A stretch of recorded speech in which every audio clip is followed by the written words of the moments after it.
Alright, let's continue obtaining familiarity with program structure, definition structure. Okay.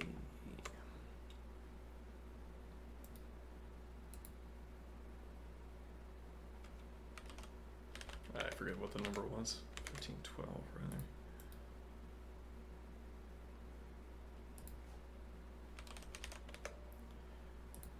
Alright.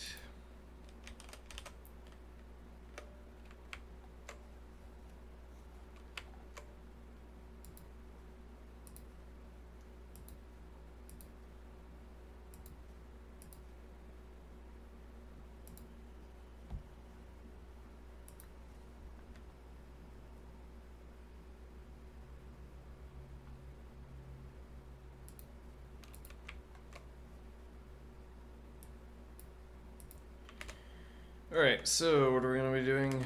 We're going to be keeping open... No, not that. Hold on.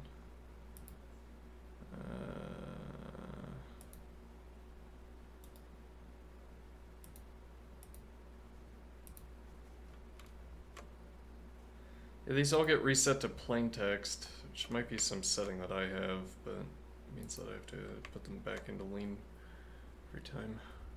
Not a big problem. Alright, so we have...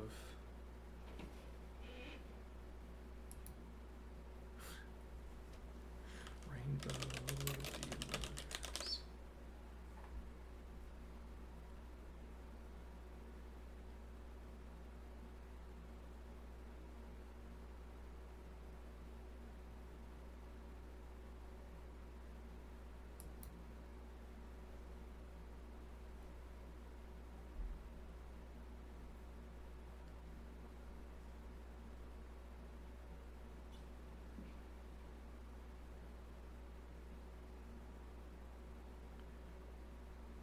Configure these settings to use this functionality.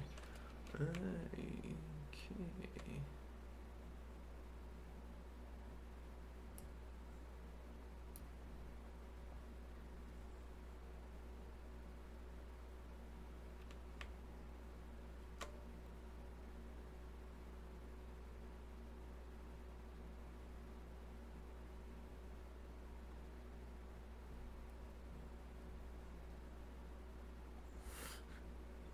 Playing around with the color settings once again. Yes. Indeed.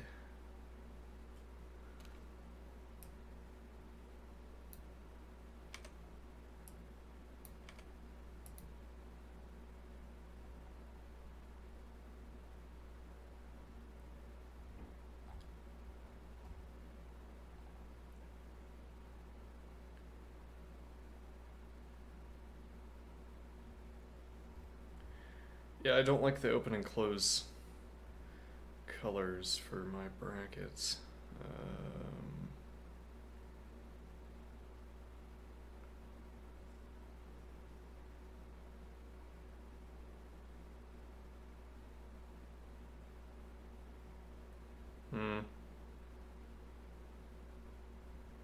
Okay, looks like we maybe can't fix that.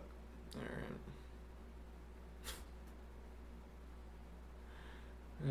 Very well. Alright. Let's see. Exit there, exit there. Alright, so what are we doing? Right, we need...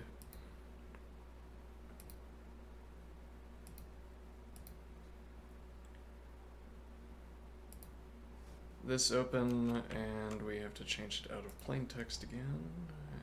Okay. Now, so this will be our template, supposing we need to reference it, which in all likelihood we will, because I'm not so steady on the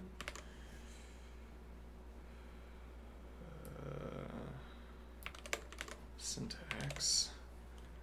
Alright, I think maybe we just keep all of this in one line and then we indent after we have the arguments. This is going to be nums, which is a list of integers. Yeah, like that, indeed.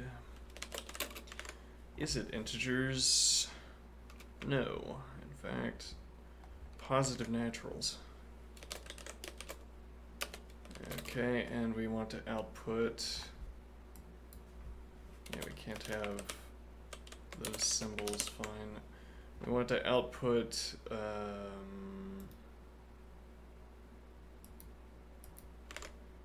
a integer, a nat actually.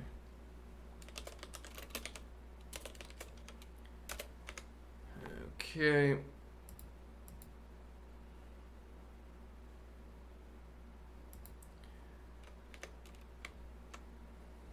Now what are we going to do? How are we going to accomplish this?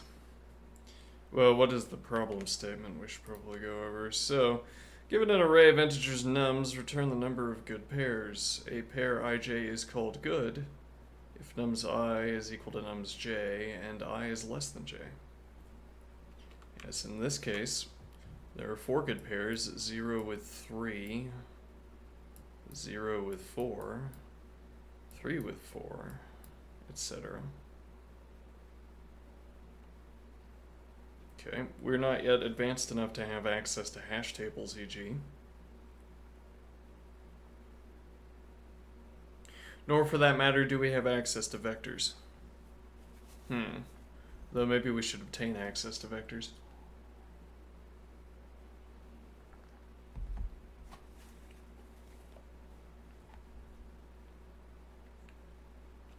Yes, well, if we had access to vectors, we'd say... Well, actually... Vector isn't a great solution because... we'd have to have a vector of size 100. Maybe it's not so onerous, but then the problem would be that you could have numbers that are bifurcated between the low end of 100 and the high end. The idea is that you have the positions in the vector are serving as are corresponding to these values, and then the follow-up idea is that you store position. Right, for each value you'd have a list of positions stored into a vector. So in the second, whatever. In the second position of the vector you'd have a list containing position 2 and position 5, whatever that position is. Okay. However, once again, we could have 1 through 3 like this, and then have 95 through 100 elsewhere in the list. And then we would have a dead zone of empty positions in the vector in between.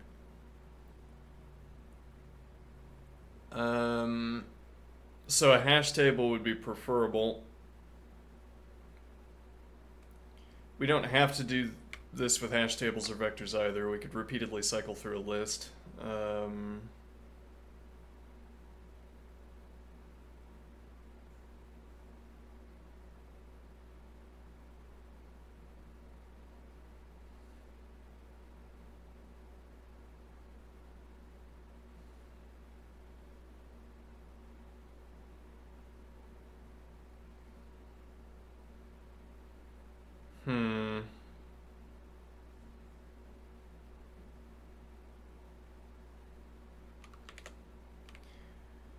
So if we wanted repeatedly to cycle through a list, now we're going to be plucking this number out. Okay, we cycle through until we get a number that's the same. Yeah, well, we could try to do every number at once, but actually... Yeah, okay, we could try to do all of the ones at once. Actually, then we don't have a good organizational scheme for this activity. What do I mean? So we do all of the ones at once. And what that would mean is that we pick up this one, we cycle through the list, we hit this one, and we record a pair. Then when we hit this one, we need to map positions. So I guess what we'd be doing is I have a list of positions that currently only contains position 0. Let's do this in a note-taking format.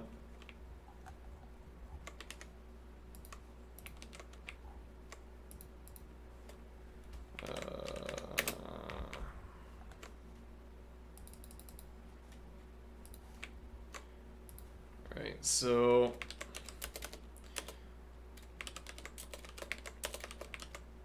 I have a list containing 1.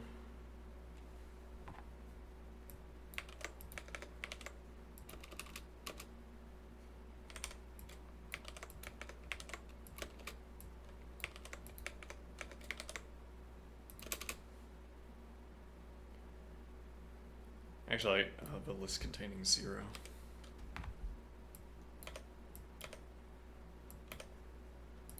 Okay, so we have a list containing 0. Now we have a list containing 0 and 3. And now we have a list containing 0, 3, and 4.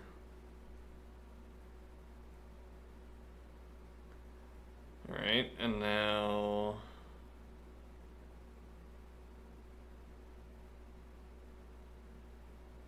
we either do it this way, or we either build up the entire list first and then apply some function to it, or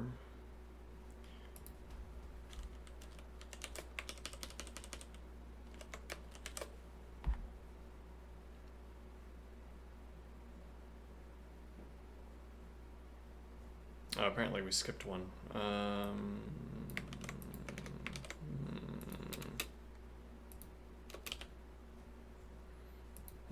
Okay.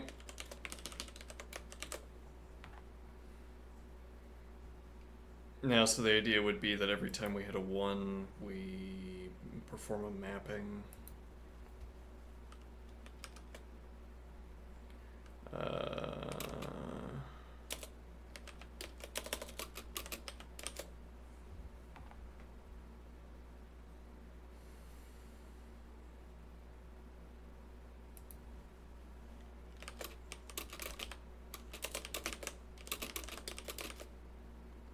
Well, so we don't actually need to know the...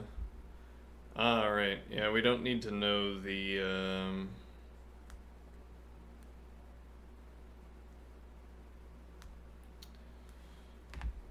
the ordered pairs is a critical point here.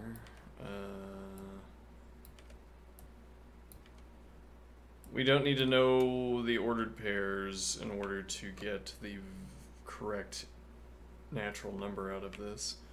So we have 0. When we encounter this 1, then we would have 1, and then we would have 3. And the idea would be that whatever the length is, I suppose we'd be keeping a counter. Whatever the length is when we encounter the length of this bracket, square bracket list, whenever we encounter the next one. Actually, we don't have to have this in a list either, now that I'm thinking about it. Alright, so version 2, we're gonna have merely 1, as we initially had. Yep, and now here.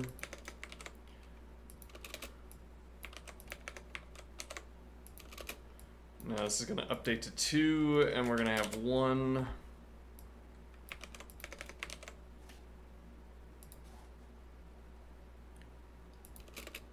And this is going to update to 3, and we're going to have 3.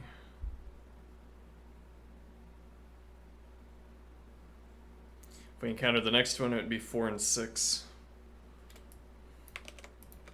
Just to make that clear.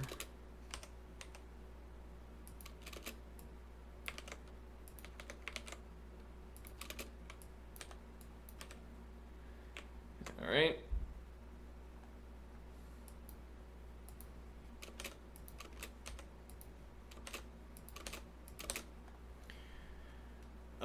Makes sense to me. It requires repeatedly shearing through a list.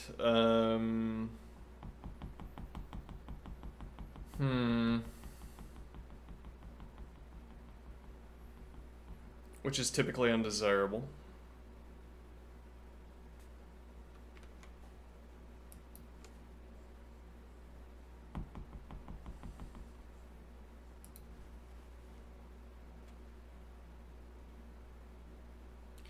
There's also the question, how do we... Well, so we can shear the source list once we're done with the numbers. So the point is that we would just use 2 next. Or we would look for 2 next. Yeah, though A that's overdetermined insofar as we could be doing 2 next because it's the number 2 after the number 1, as opposed to doing 2 next merely because it's second in line.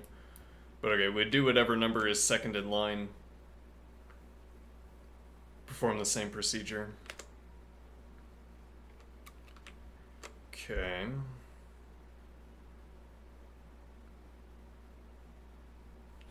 So here we would need count nat. We want this kind of convention, we can keep that. Alright.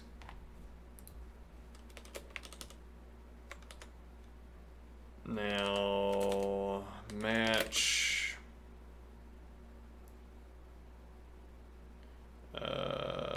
nums with null return count.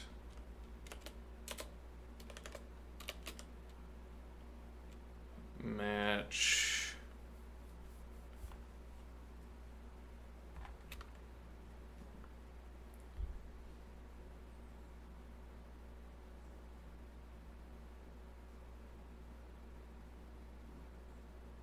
purely functional, so I guess we need to we'll need to figure out what exactly that means. What do I mean? So no mutation.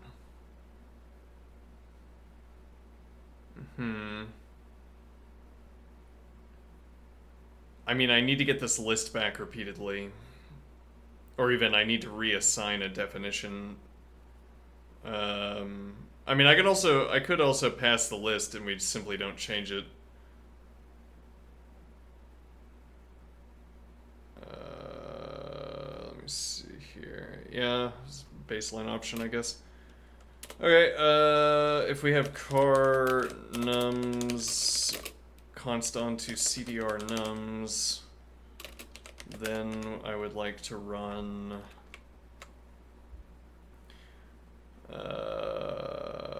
let's see,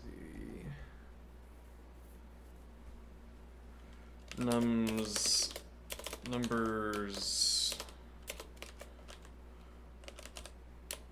list cycle.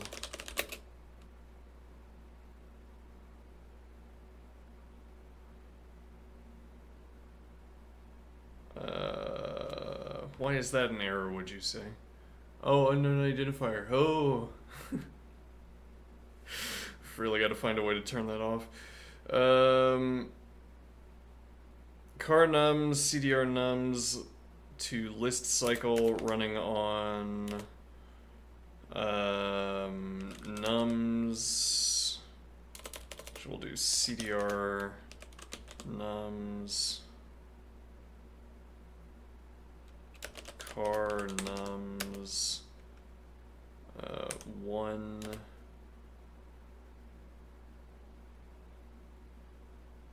then count and CDR nums, right?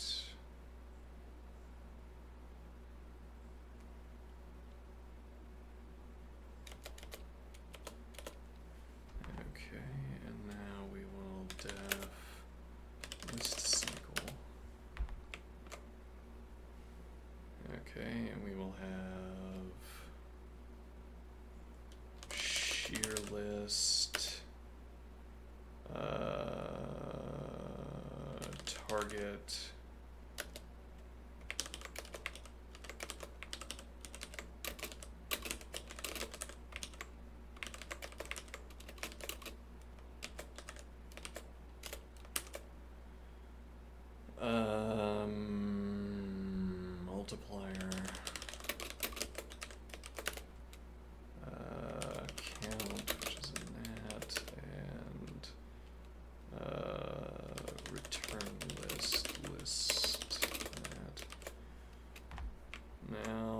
do we want to maintain this practice? Because it's a little bit onerous. It's not too bad.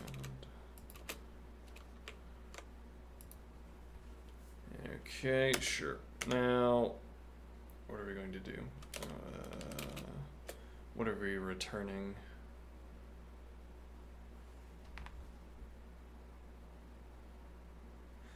Yeah, so that's going to be a question. It's going to be real difficult to run a functional language if I can't pass back and forth between functions. We're going to have to work that out with the interlocutor.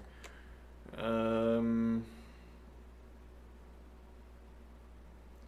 until we figure that out, we're just going to have this sort of migraine squiggle up here in the corner of our vision. Let's see. So this is going to return a nat. Well, actually, it's going to return a function call. Yeah, well, that's the problem. So this can return more than one.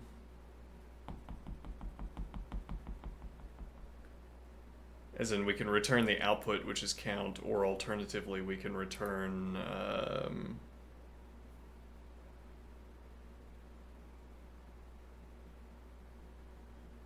this function call. Similarly here, this is returning. I want to say this is returning nat. That's also kind of untrue. Alright, but okay, match shear list with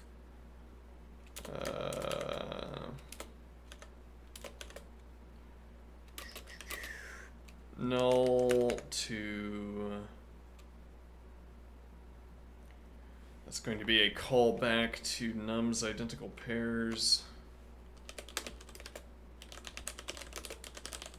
Identical? Okay. Num's identical pairs with, let's see here.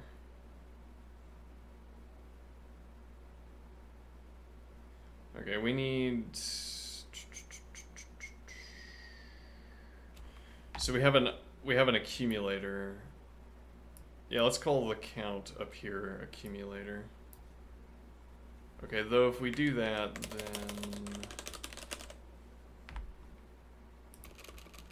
yes, hence the desire for shorter variable names. We could give up this practice of aligning the type annotations. I think the type annotations are pretty lined up already. Or, alternatively, we adopt this horrible convention. ACK. Yeah, though I'm not going to give up these sort of compound names. So... okay.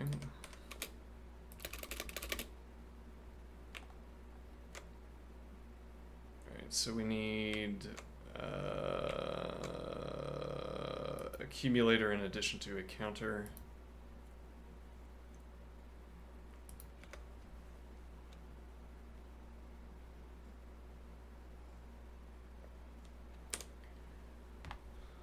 Let's actually swap these. Okay, now we're gonna have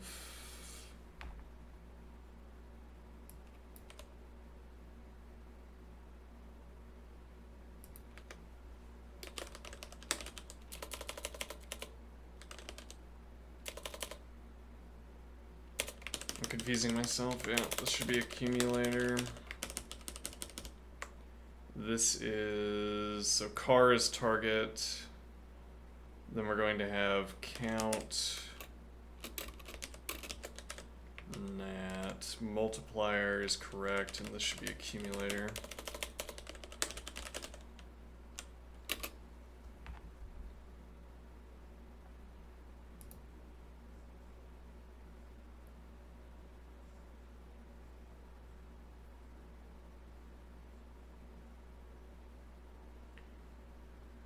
Okay, now what are we doing?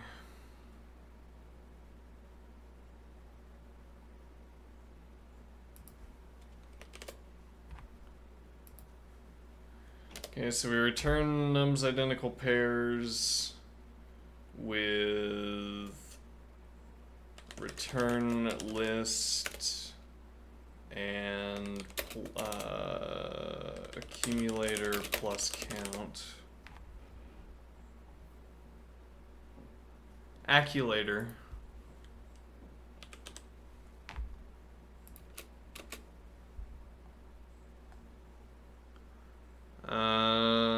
Okay.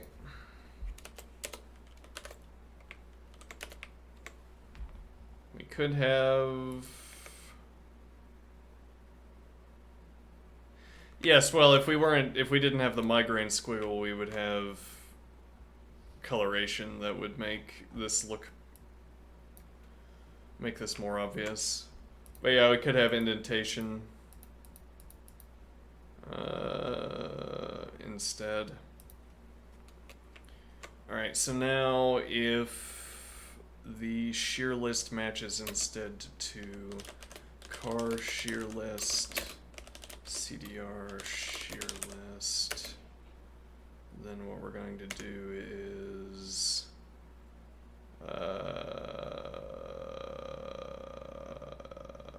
let's see.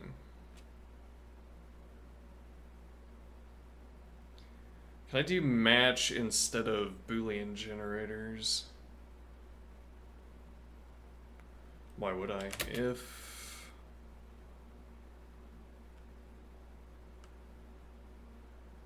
let's see, car shear list is equal to target, then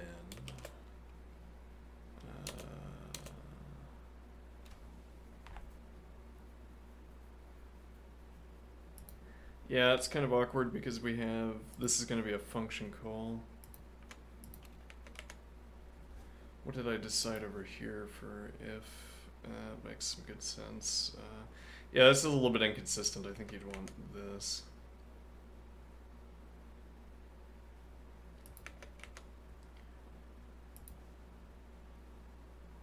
Okay, now if car shear list is equal to target, then we will call back with list cycle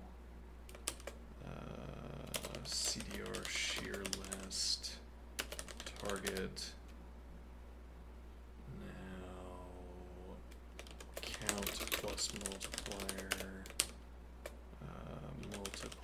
plus 1. Actually, why am I...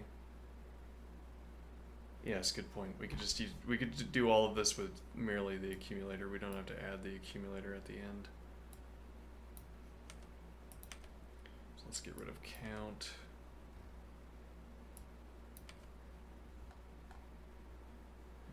Okay. So now we have target, multiplier is multiplier plus 1, accumulator plus multiplier, and then return list. Okay. Else, if car shear list is not equal to target, then we will call list cycle with CDR shear list. Multiplier remains constant. Accumulator remains constant, and return list remains constant too. Okay.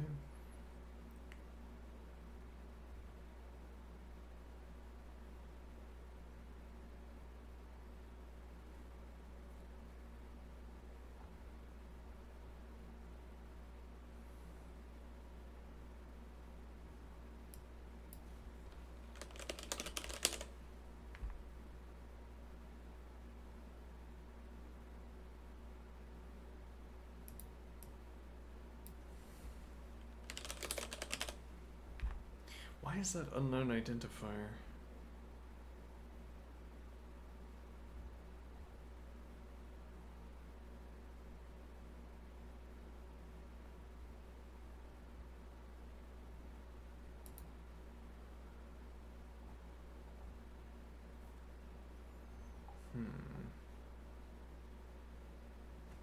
Oh, hold on.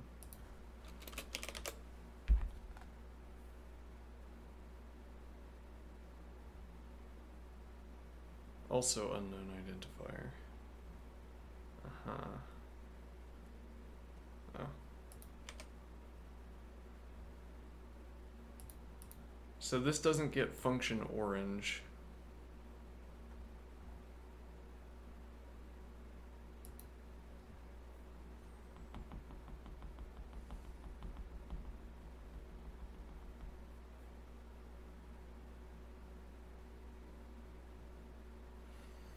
So yeah, this in Racket we would handle this with just 2 fold lefts, I suppose.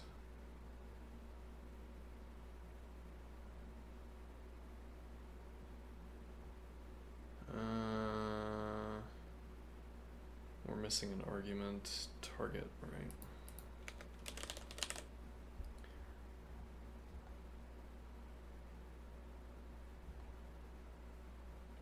Yeah, so this could be a fold left as well.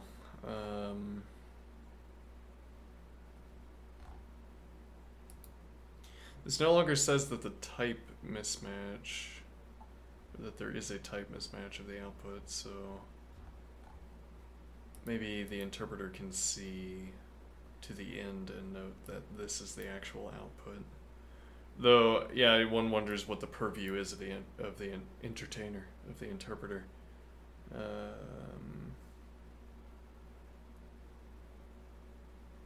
Whether it can follow the flow through this function as well.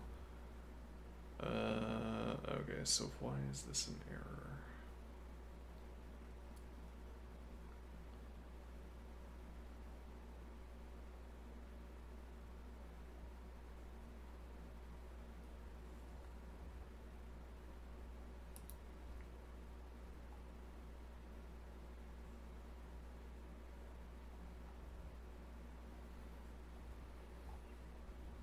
I don't know. We can ask the interlocutor.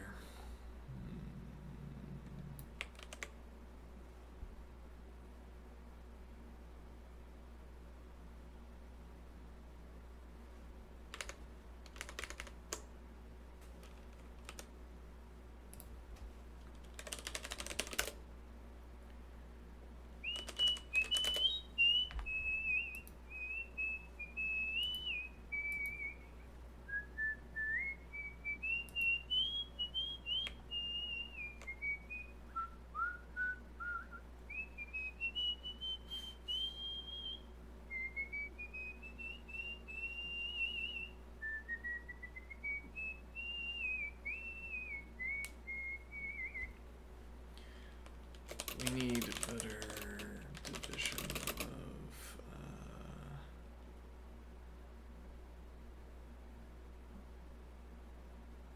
of chats.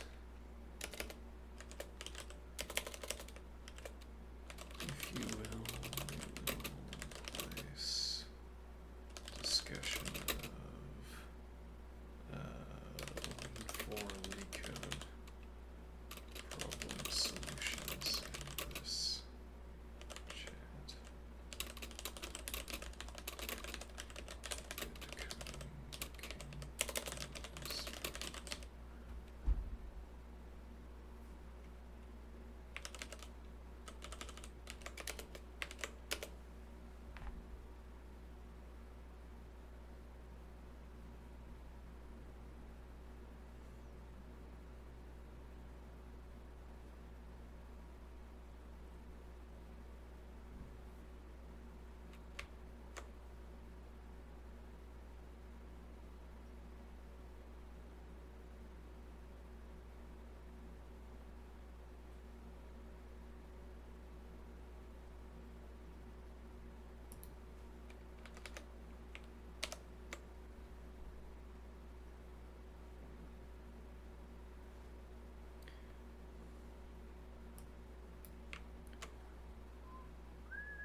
Debugger unhelpful informs me that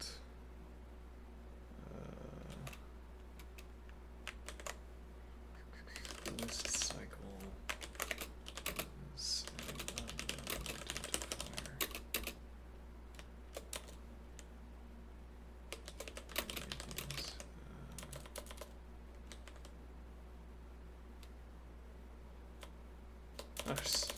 The debugger unhelpfully informs me.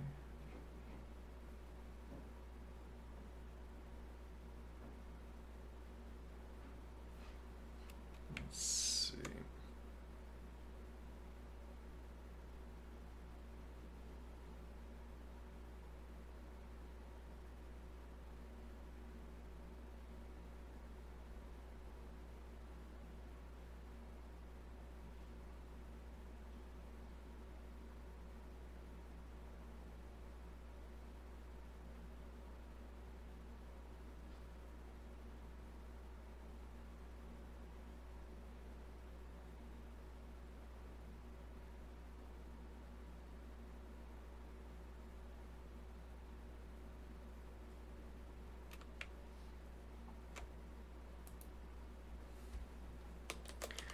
Do you see the functions I have pasted into this?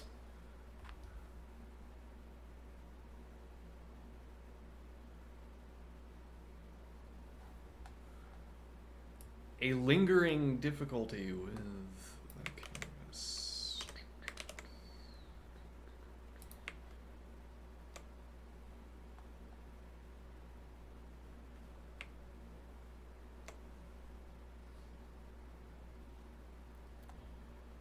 Let's try that again. Let's see here. Let's try that again. Let's see. Contents of canvas.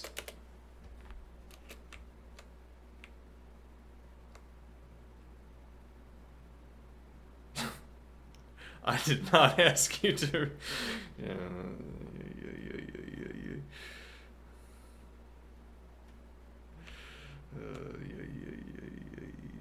We're gonna edit that back. I like my exclam comment or my exclam notation.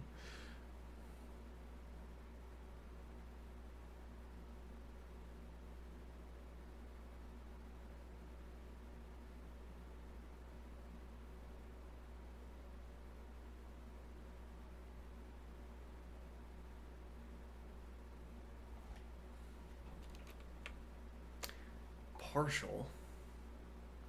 Interesting. So if we want interlocking functions, we have to choose partial def, I see.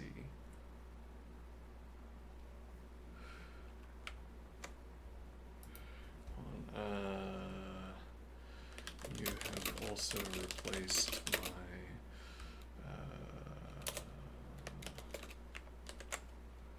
CDR input.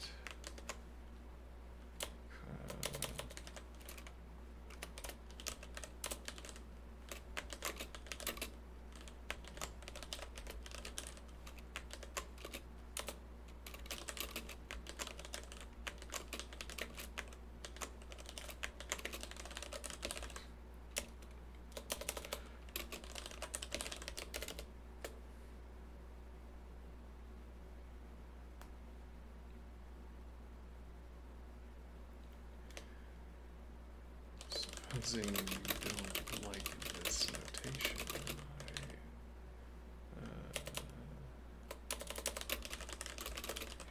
perhaps we can reach a compromise. Any sentence if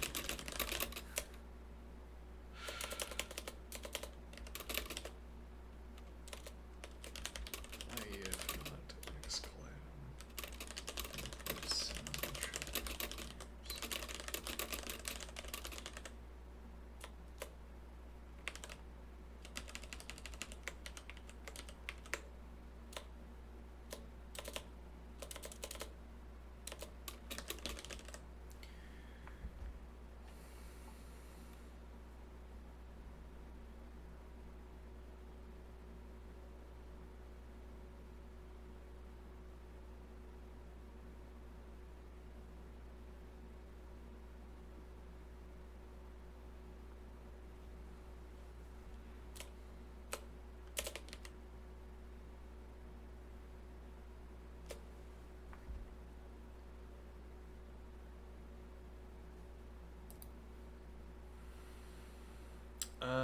me see here.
Ah! Why? Why? There we go. That's not, yeah, that's not monospace by any means. Might be in the code editor though.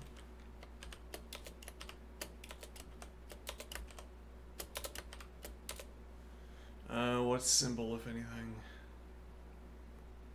I mean,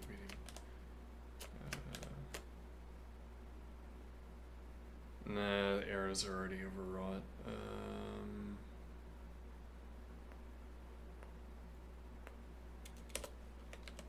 Can't use colons, I think. Yeah, unexpected token.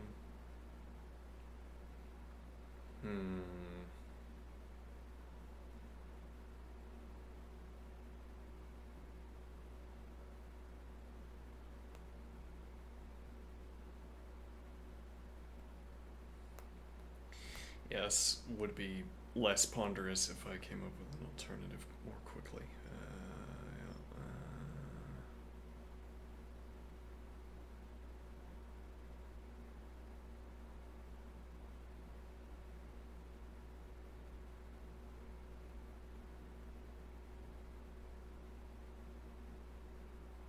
Union symbol.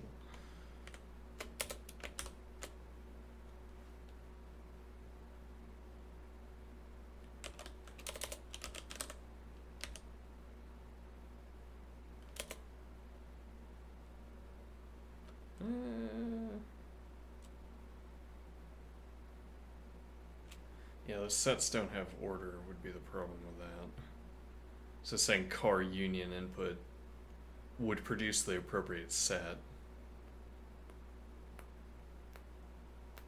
but it wouldn't maintain the order.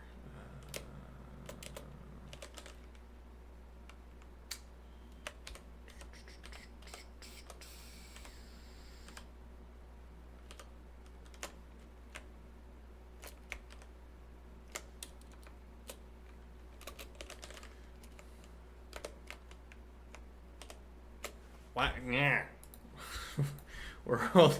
What is all this? I don't want to use triangle for that.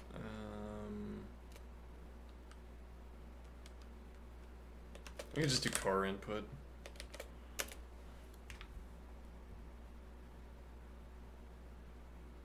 Alright, that works.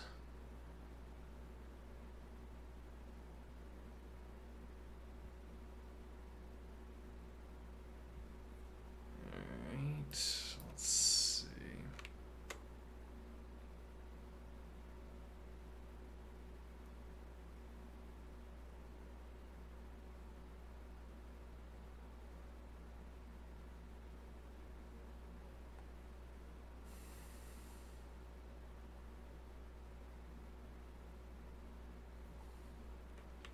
Alright, so let's go back over here, and what we have learned is that we need partial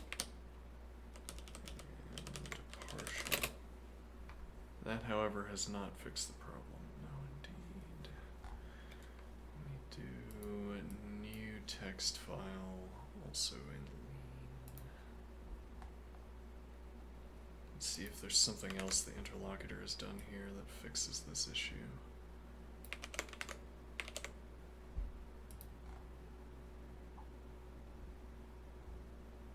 No.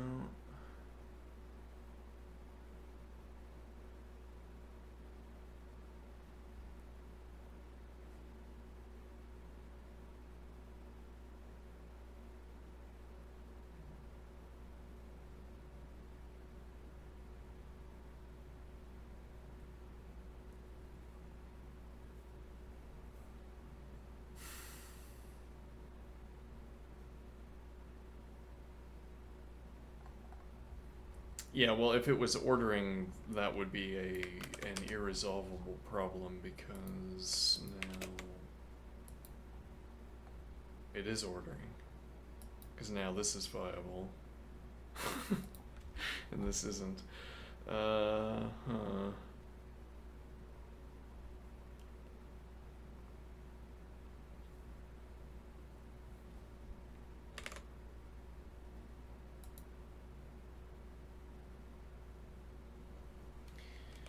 Partial def has not repaired, has not resolved the unknown, unbound, unknown,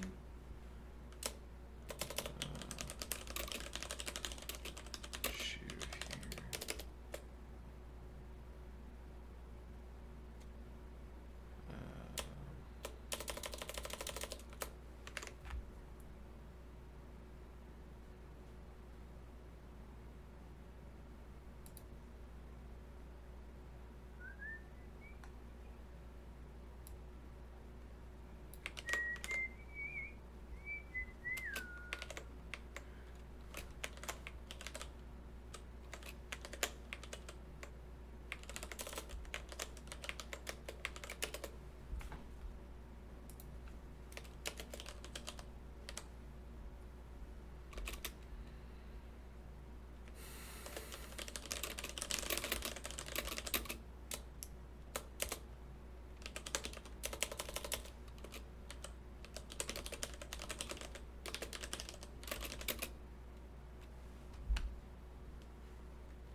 If I define A5 and I say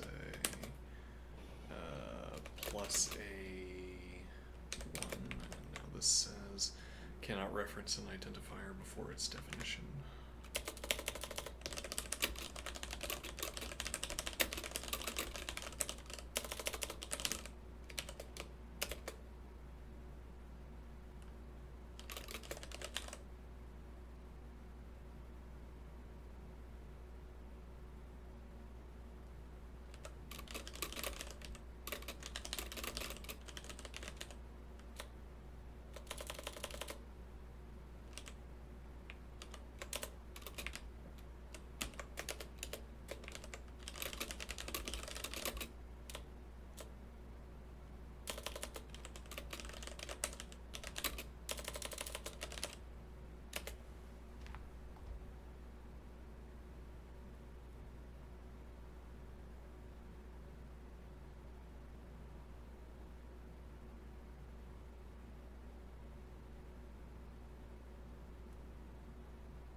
Lean does not support forward references for def or partial def the way mutual recursion works in other languages like Racket. In Lean, mutual recursion requires an explicit mutual block. Okay, to define non-identical pairs in list cycles such that they can refer to each other, you must enclose them in a mutual block and use where to close it. Here's how you can rewrite your functions. Okay, let's see here.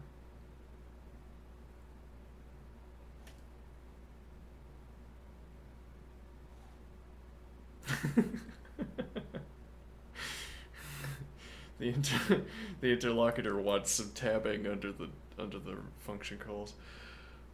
That seems reasonable. I agree with that.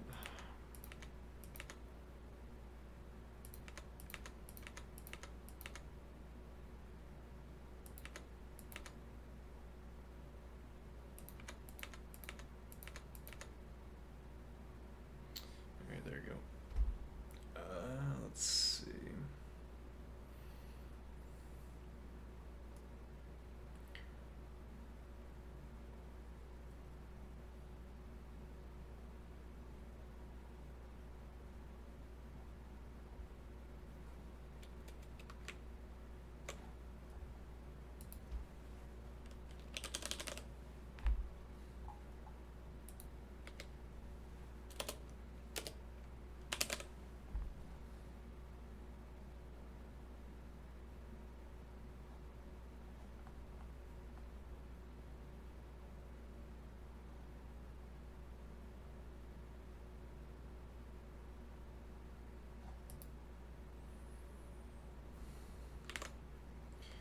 Okay, so let's go back over here.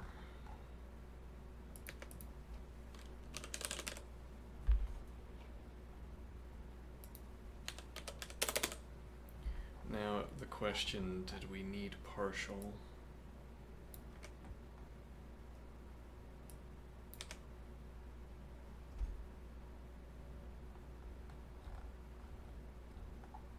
Seemingly not.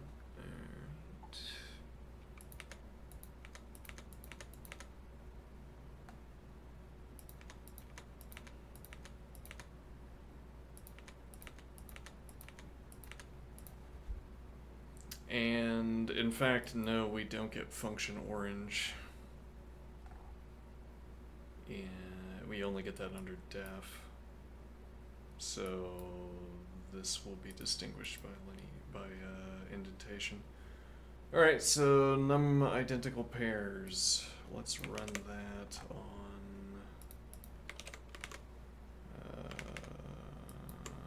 Let's see here.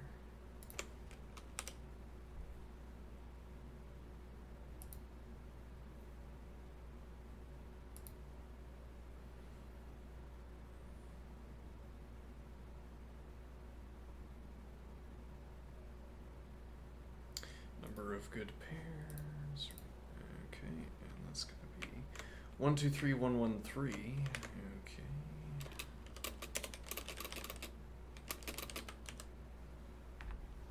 And eval.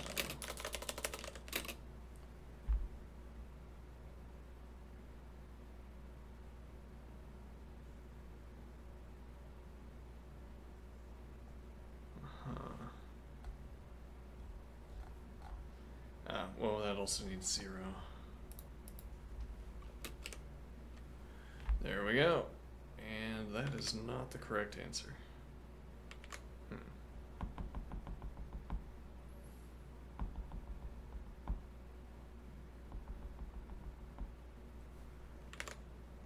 Is it always off by 1? Let's try 1, 1, 1, 1. 10 instead of 6. There's something fishy going on here. Okay, let's see.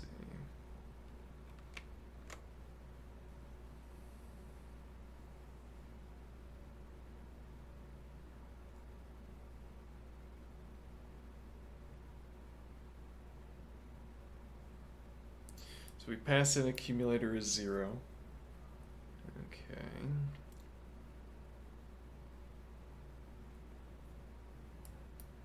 We have our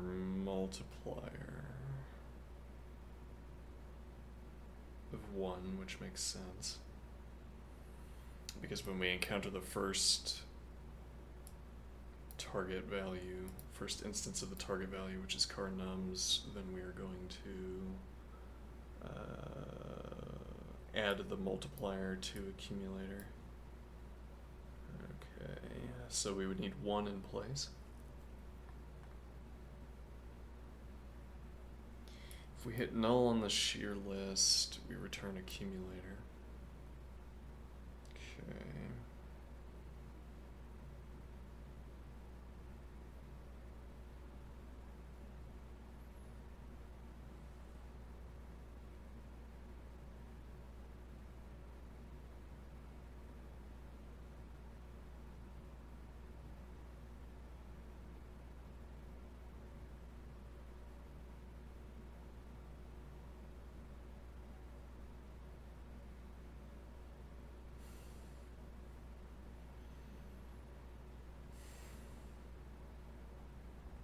Did we correctly send in CDR nums?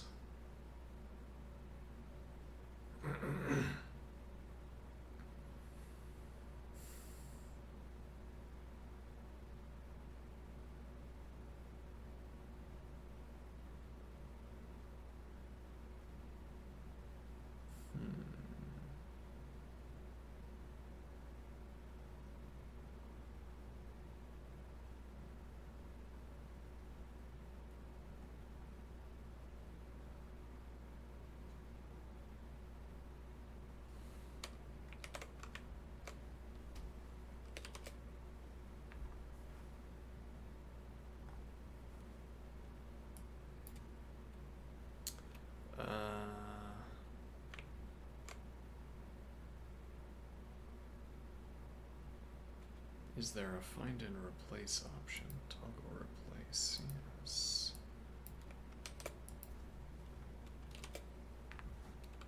Okay.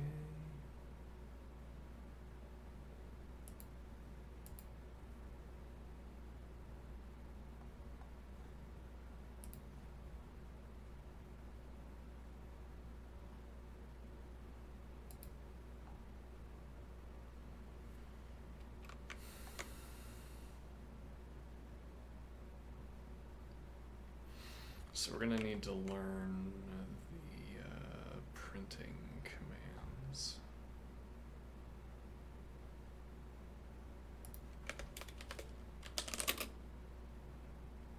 Accumulator.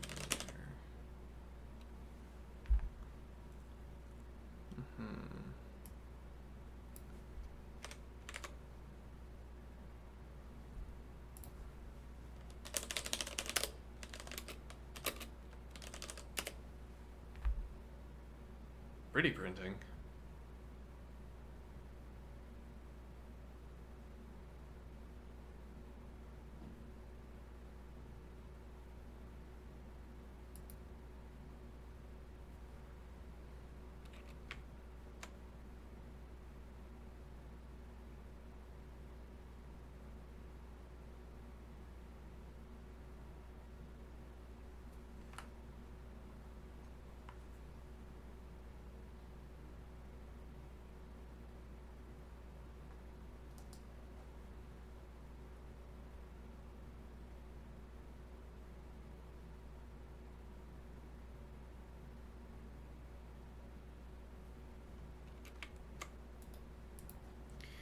So we recently encountered print.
Since Lean is a theorem prover as well as a programming language, printing is less emphasized than in traditional scripting languages, but it's still available in various forms. Okay, so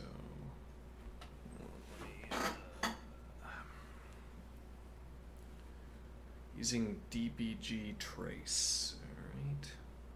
This is the standard way to emit debugging output into the console. Okay. dbg trace sxclam current value val. This will print during evaluation, but only in eval or executable contexts, i.e. not during type checking or proofs. Okay. You can use this inside your functions like so. Alright, let's see.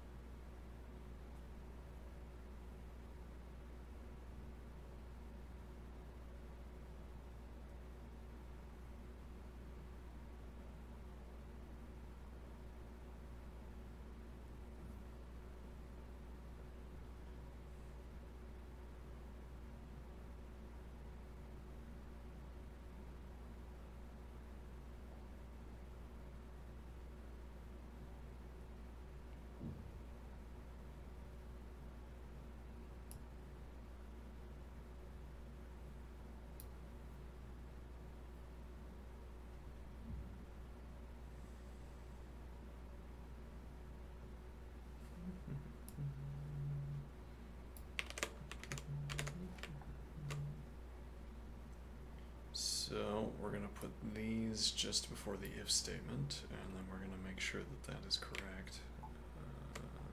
Okay. So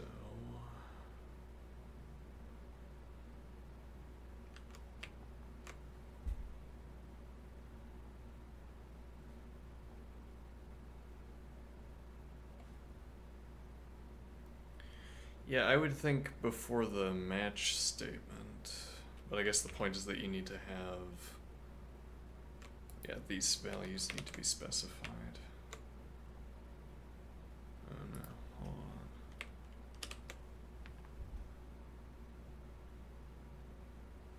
Can I? No, apparently not. Hold on. We'll see what this looks like in.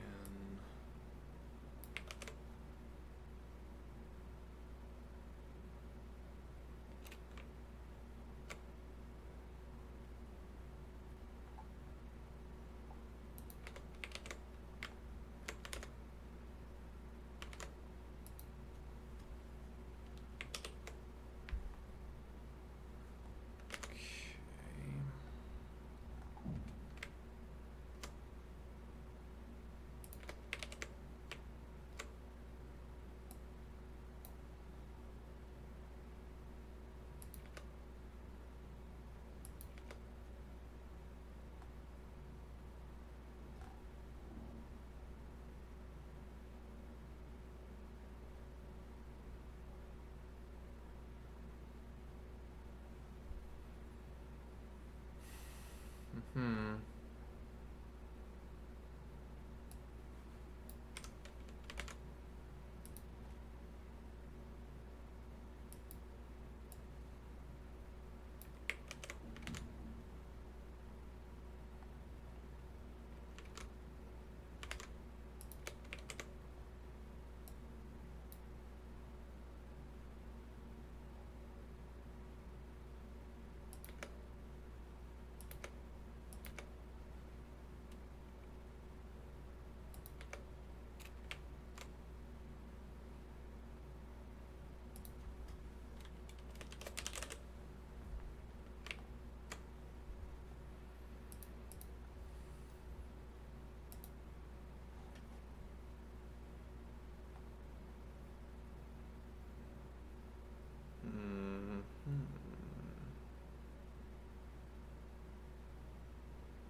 Yeah, well, there are also restrictions on how you can use displays in Racket.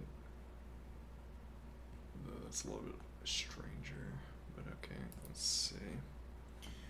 Alright, so on the first cycle we have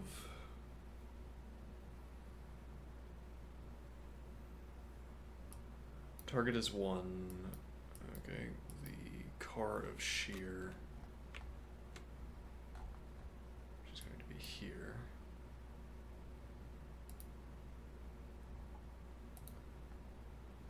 Okay, the car of shear is equal to 1.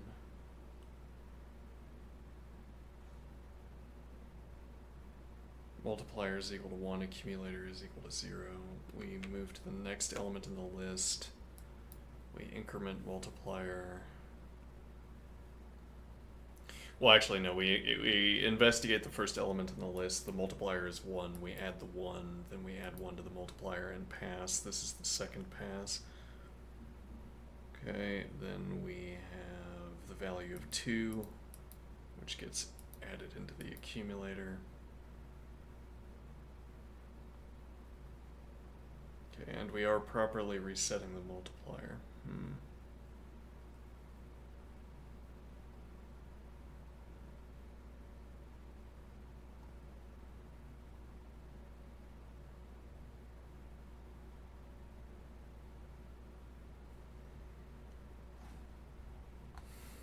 think here, so this would be 1, 2, 3, 4, 5, and 6.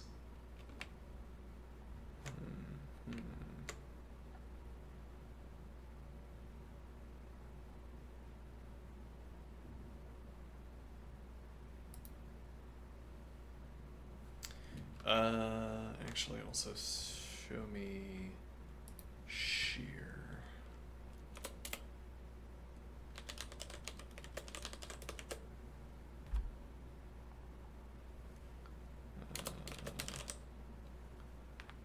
Okay.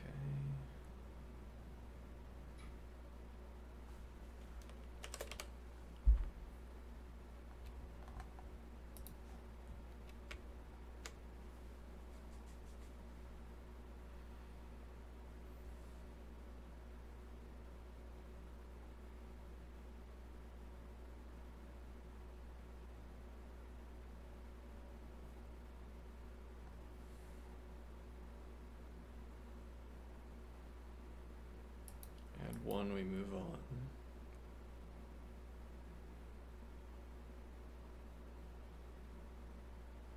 Wait, how many are we supposed to have? It's supposed to be 1. Oh, no, the point here, okay. I see. Right, the way we've set up this function, the idea is that we want to cover all of the same number at once. So we're done after the first pass.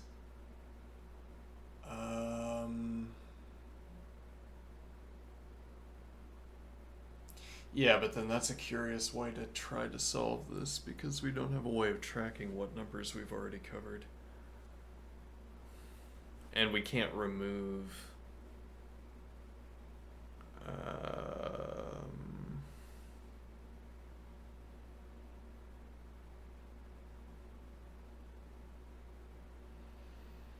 yeah, we can't remove elements from the list because the elements in the list are preserving positions for us. For that matter, we're passing back return list here. Yeah.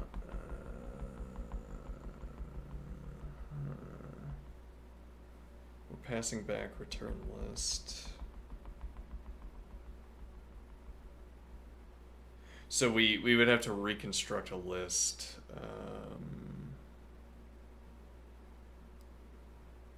Yeah, I mean, we could do that. We could put dummy elements in for...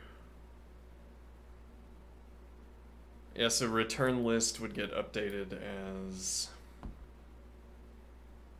we cycle through. So as we shear through the list, as we cycle through our shear list, we would put the examined elements into return list and replace every element that matches the target with placeholder.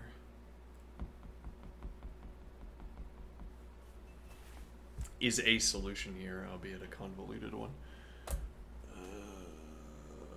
Okay. But yes, we get all of this done in one pass. We don't. For each number, we get it done in one pass.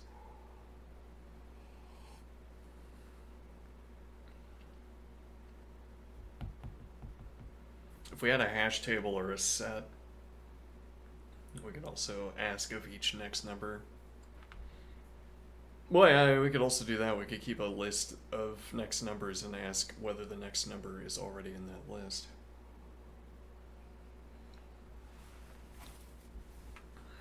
We don't have to do any special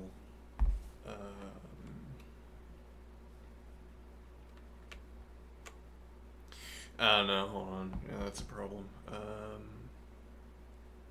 Yeah, we could replace the number with 101, which also doesn't move us into any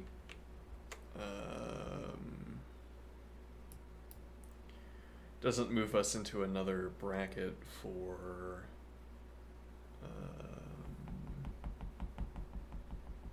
like 128, for instance.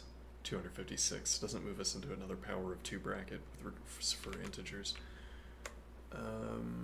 Okay, so the return list needs to be, let's copy this over before I make a mistake.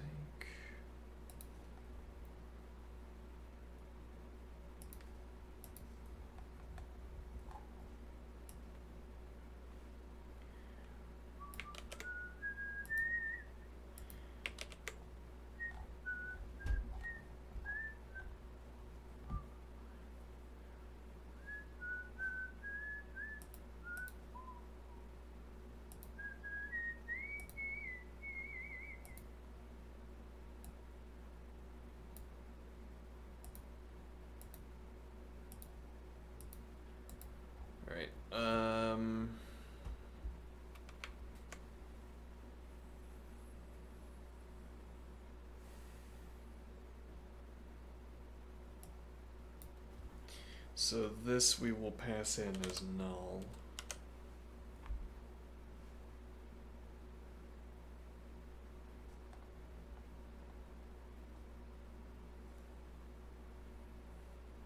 Okay. And then we will have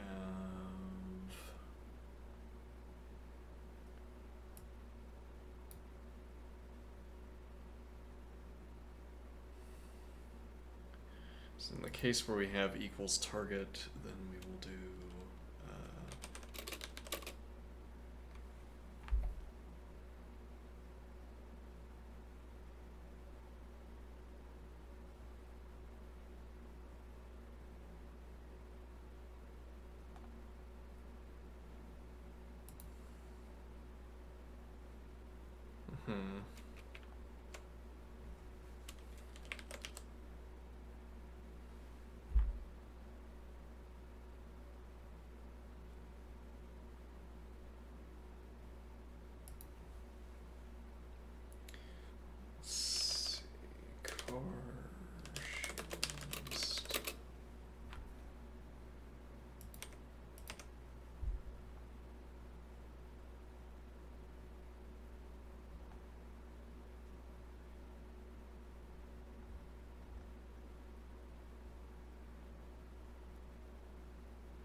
Alright, let's immediately pose the question.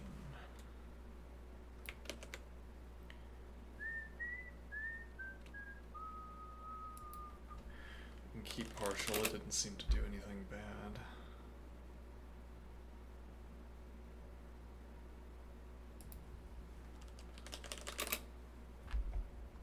Wait, did that just, no. Okay, let's go back over.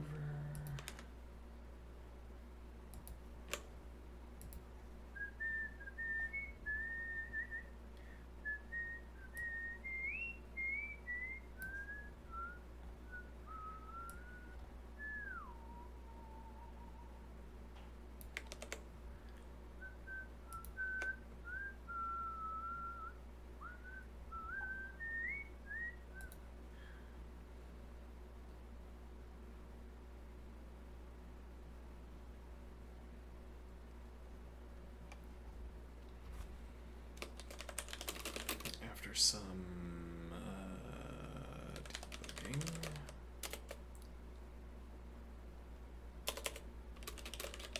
I have introduced a substantial revision procedure. Alright.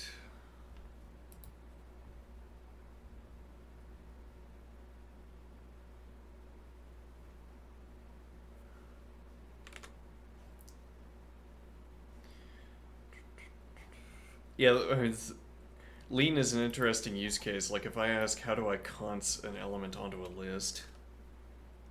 Well, actually, the search engine might be able to answer that. Let's see. How do I const an element onto a list?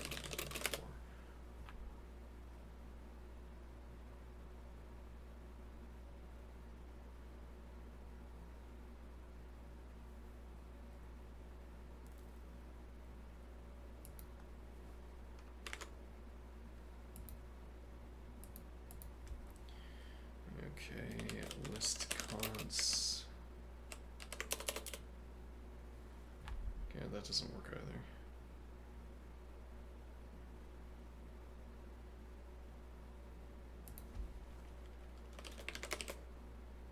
Oh, there we go.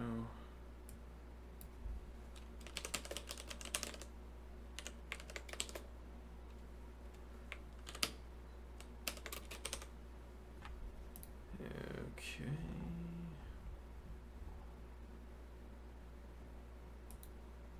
Still 10.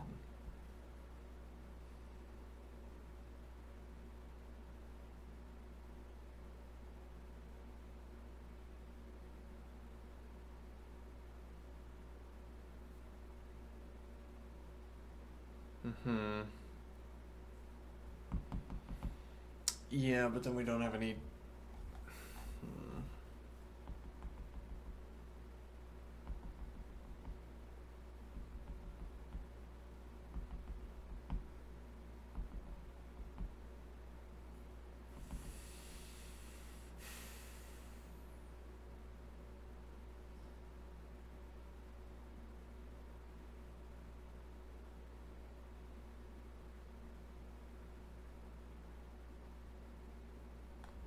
But we specifically don't have.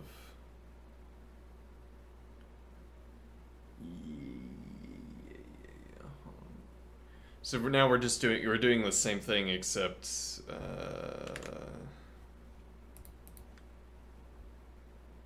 see.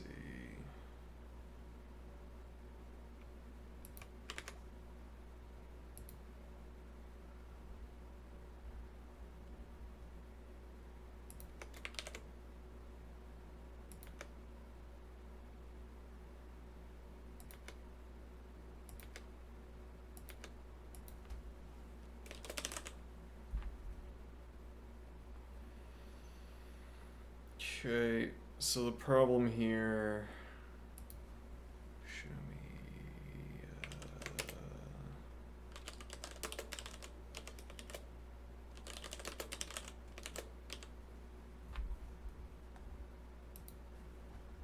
Is that when we get around to having target as 101 and the list, we're still cycling through. So we'd have to say this had to be.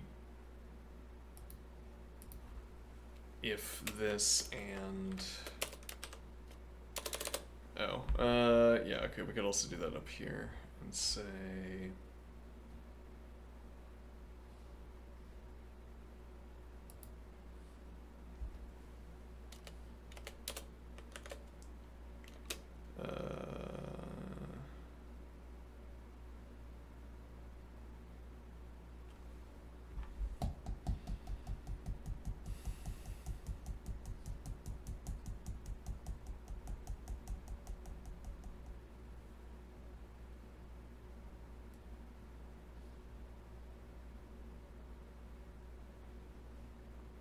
dude, I think we have to do a submatch here and say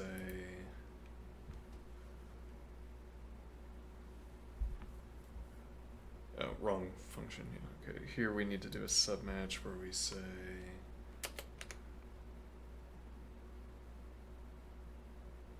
or yeah, okay, if car nums is equal to 101, then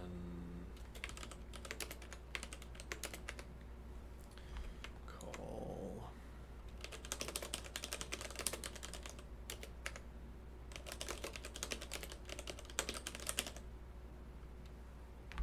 okay.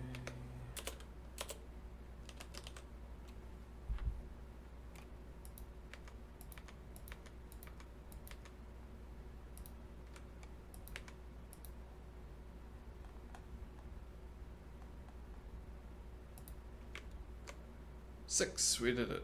Okay.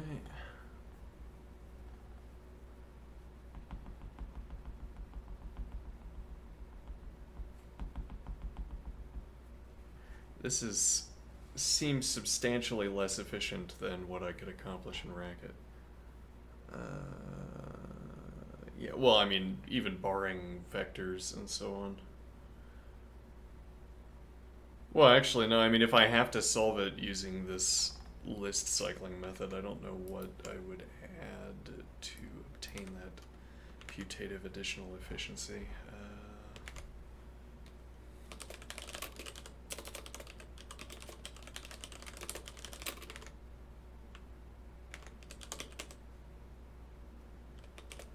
Let's see, define. Yeah, if we just set it up the same way.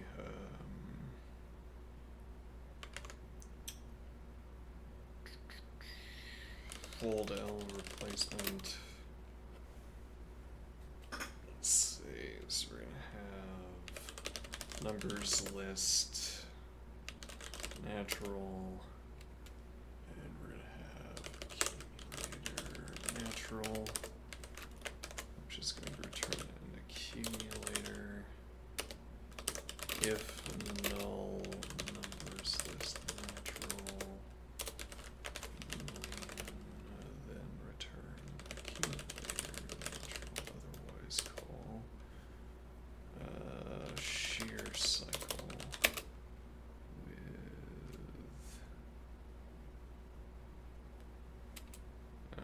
no, else let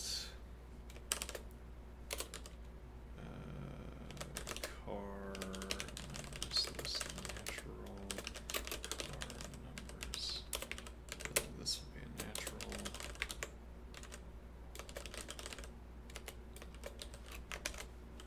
To natural. Okay, if equals.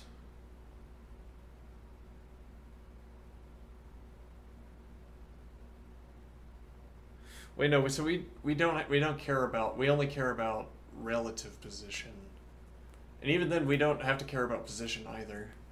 I think this is mistaken. I think we can just get rid of the element. Let's see here. We only care about the presence in the list.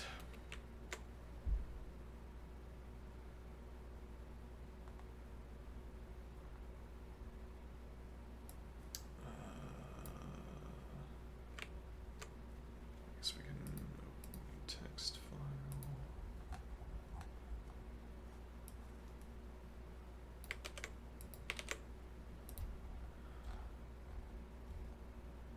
It's interesting how difficult this is to, how difficult it is to think in this new language.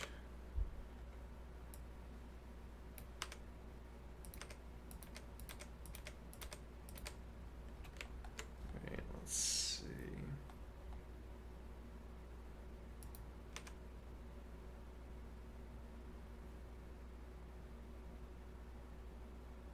So we do need to run the return list operation that we described.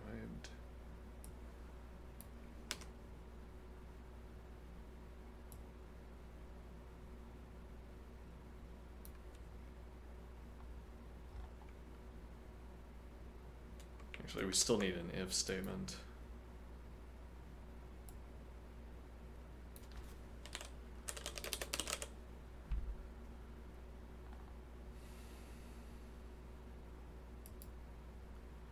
Okay.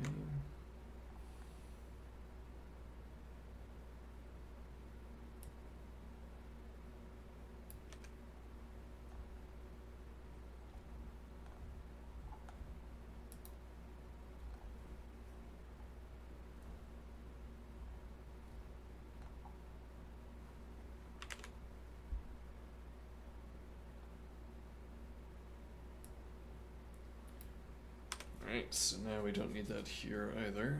So we're going to call shear cycle with numbers and accumulator.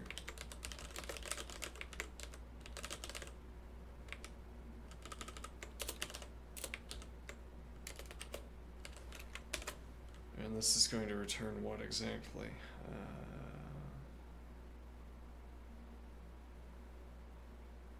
A function call. Hmm.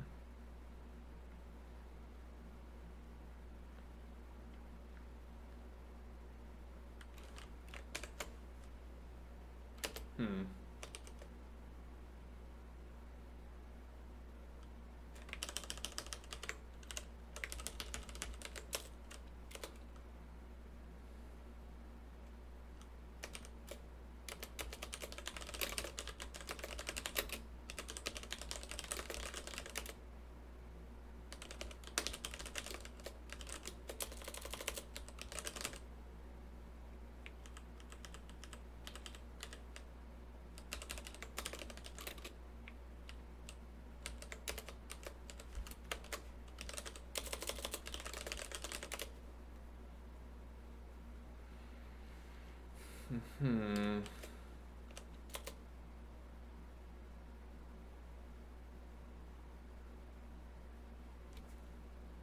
Yeah, it's a little bit more complicated than we were thinking. Let's see here. So.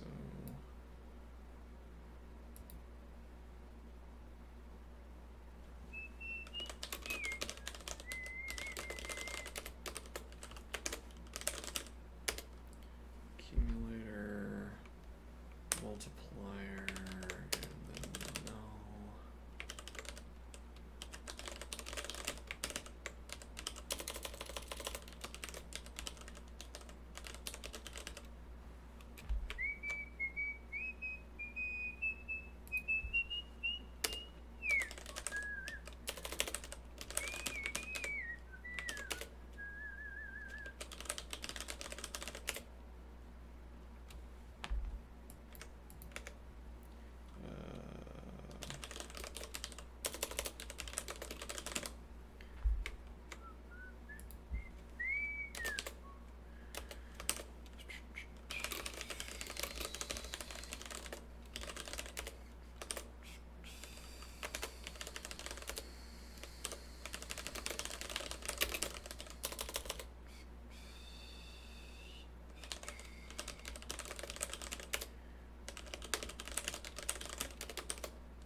123, 113.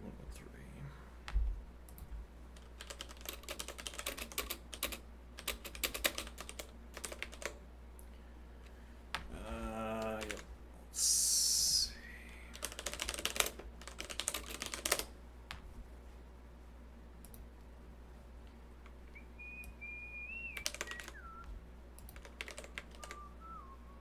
Four. Is that correct? Yes.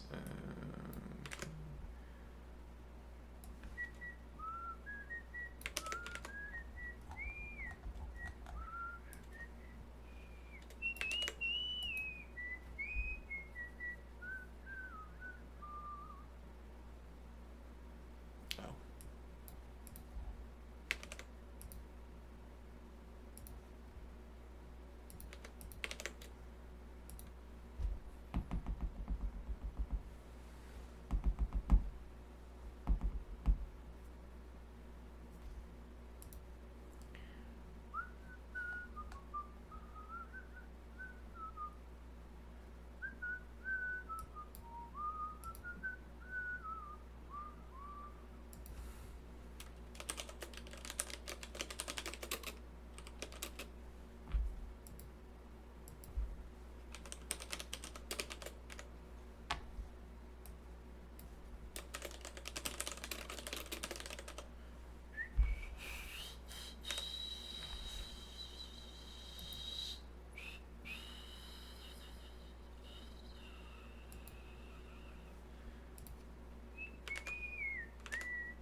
Yeah, I didn't really explain what this function was trying to do, but then I never needed the help with what the function was doing.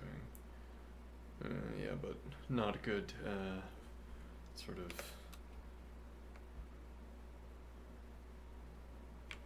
Let's see.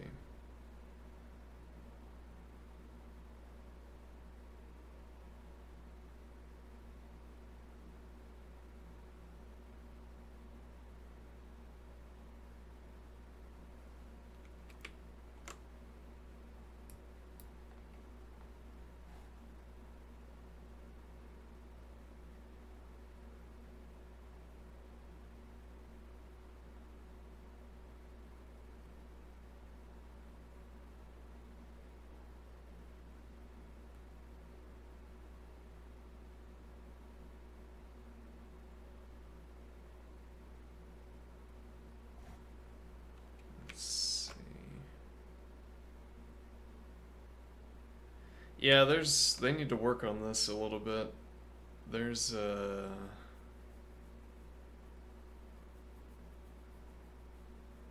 there's like some lag with. Well, maybe I need to be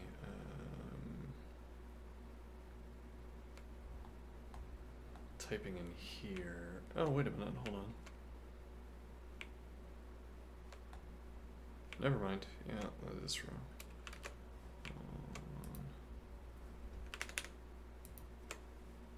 Let me see here.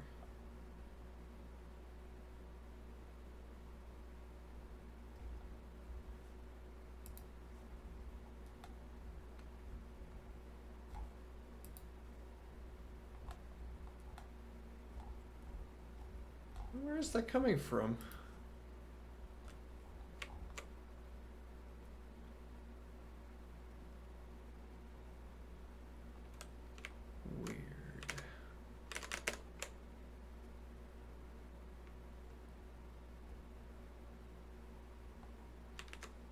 I'm not sure how I can have copied that over.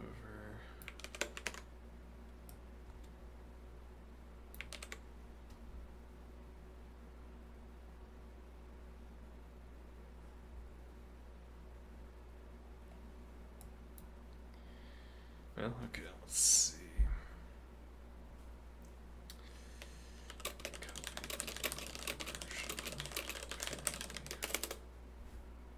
Though, again, I don't know how I can have copied the wrong version over, because I don't see where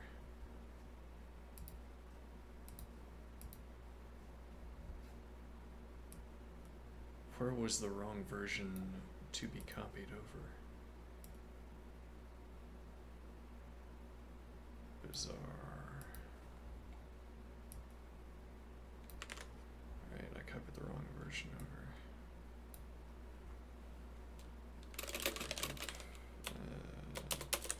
This version is the artifact.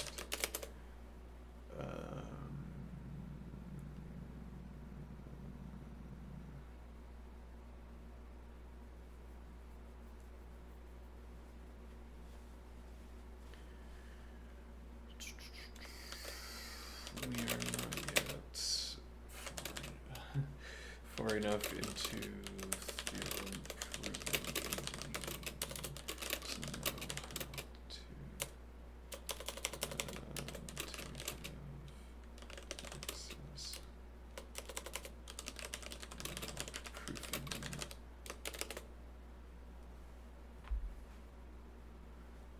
Let's see.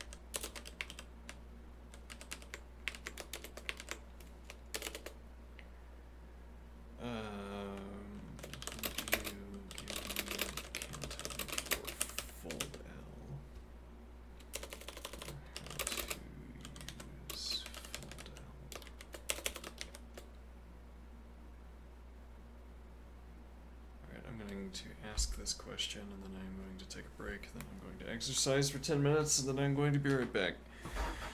Okay, be right back. It's already too late. Yeah, whatever.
Should have asked explicitly for syntax. I'm aware of fold.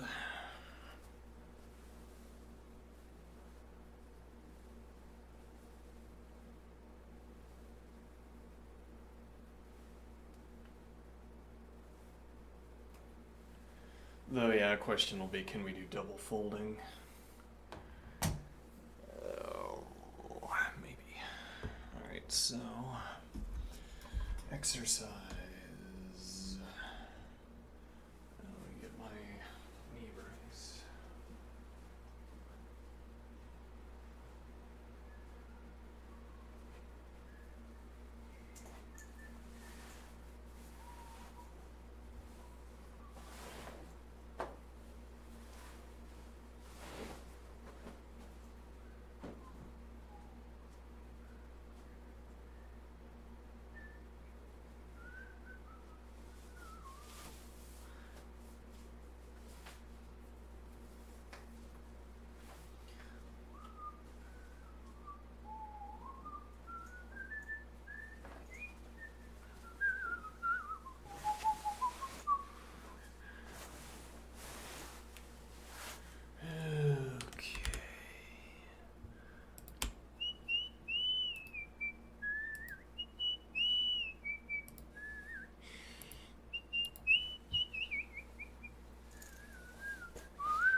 It's okay, I have tights on under my jeans.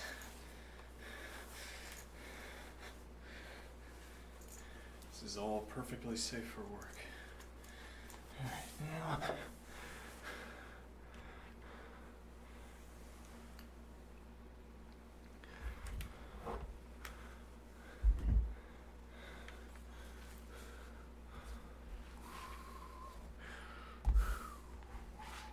Alright, let's read our description of fold left. In Lean 4, as in many functional languages, fold L and fold L is used to process a list left to right. Here's the signature of fold L. Okay. List.foldL, a function from alpha to beta to alpha. Init alpha, init. Well, F is the accumulator function. It takes the current state and the next item and returns the new state. Okay. Init is the initial state, and X's is the list to process.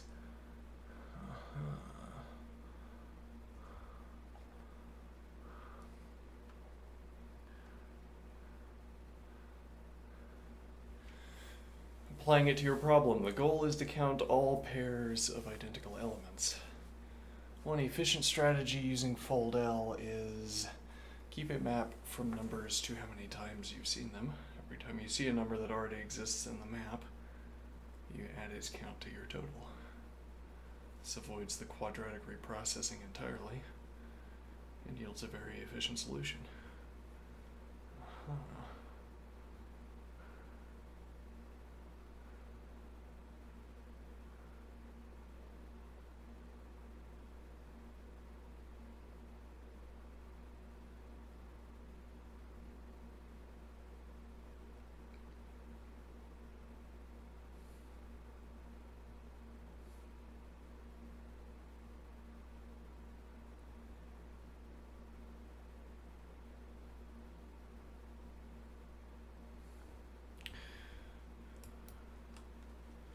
So open, as we've recently learned, is like import and go.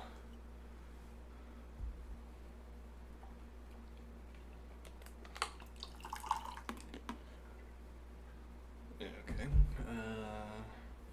Define count identical pairs.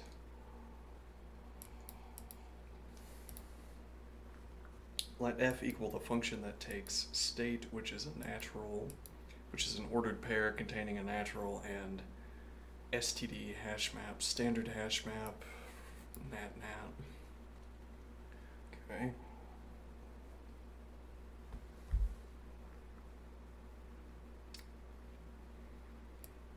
And in nat, let's see here.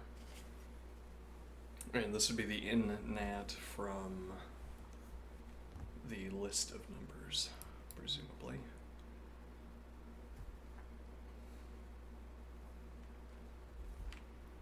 Let count comma map equals state.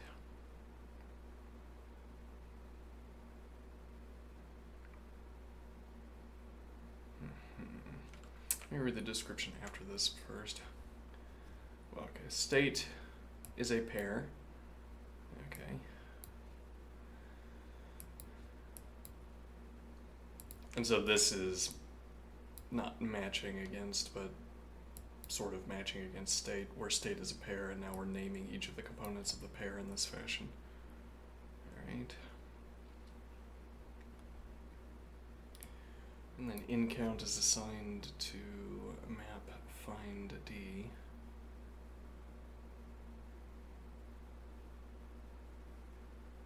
Let me go back to functional programming and Lean really quick here. Oh, right.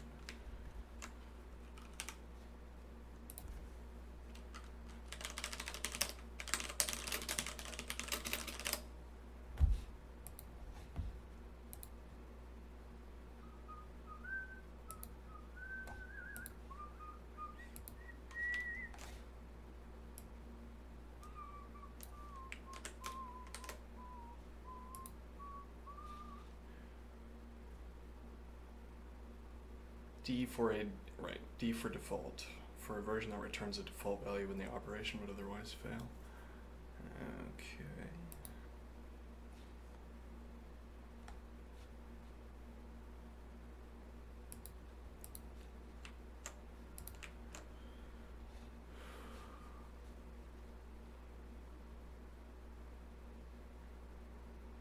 With this being the fallback value, okay. Like with a hash ref, yeah. Alright. In count tells how many times in has been seen before. That's exactly how many pairs it will now contribute to. Okay. After processing, FST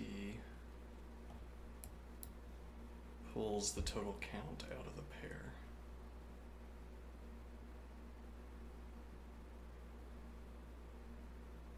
I'm not sure what that is doing.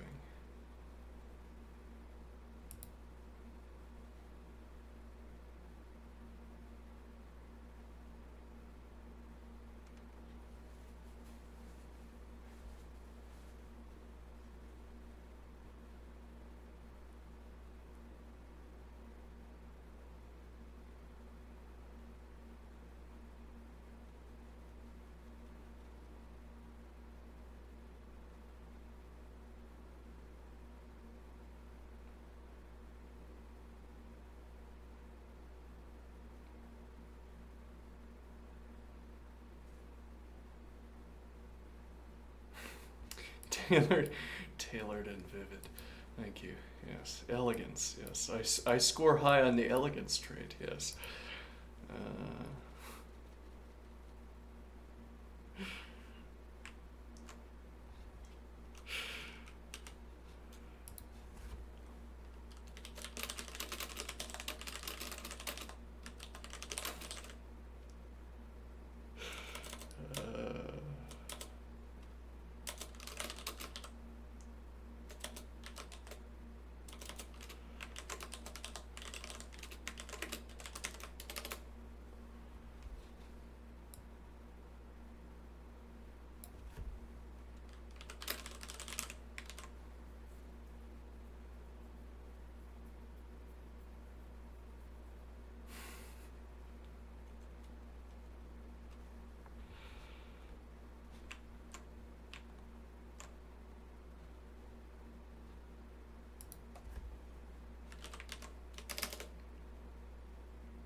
Trying to think with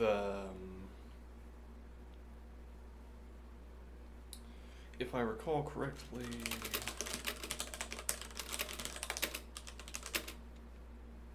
we avoided using dot head and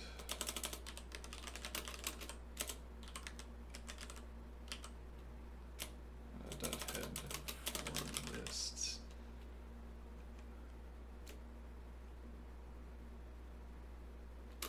Because using dot head restructure to destructure a list ran afoul of the proof.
Yeah, we're in the frustrating stretch of engagement with this language where everything is an error. But some of the things that are errors are. I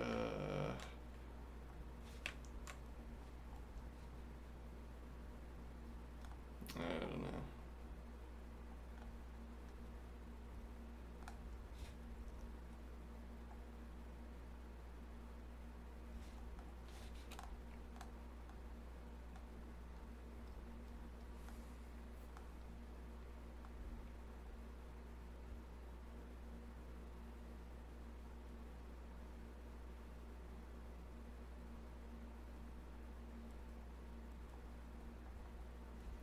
Wait, didn't.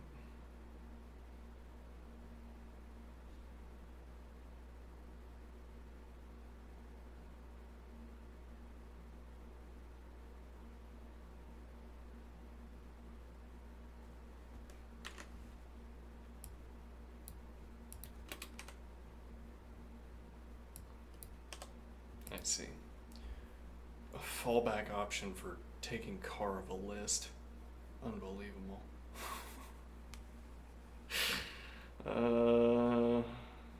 Well, we could have done, yeah, I'll just do this. Thank you very much. Alright. You don't have to. Yeah, alright, let's see.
Okay. Bull.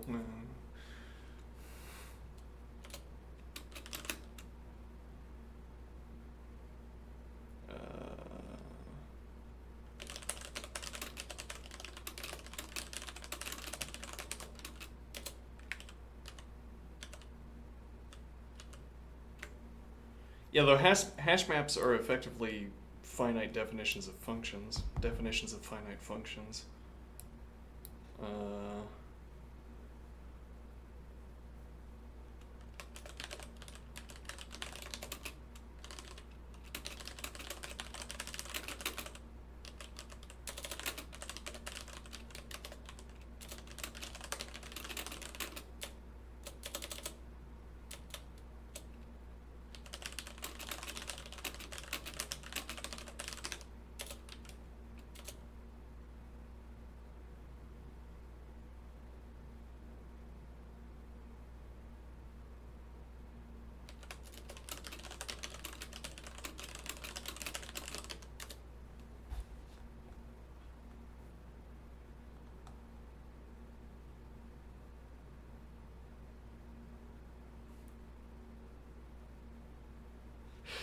Alright.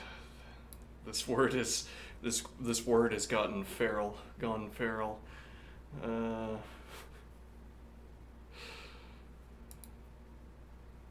Now this is like, yeah, well, we used this word affordance in the original context because of the way it's used in this kind of sentence.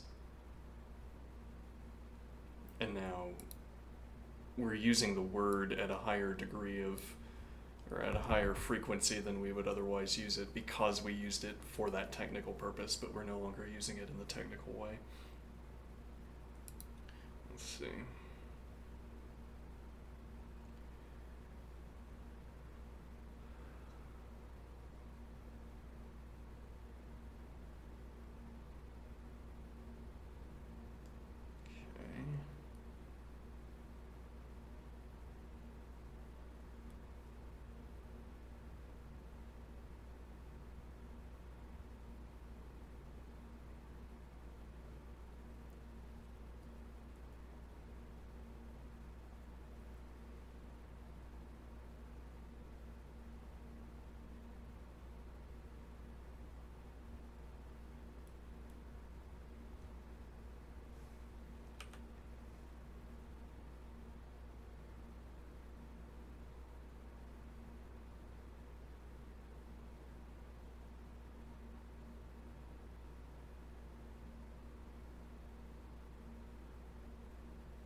Hmm. So, what this raises is that there's a kind of division between the computational side and the proof side.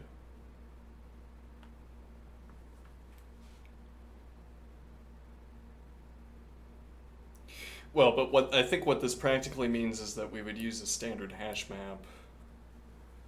We would make a proof about a standard hash map if we wanted to prove something about a program that used a standard hash map.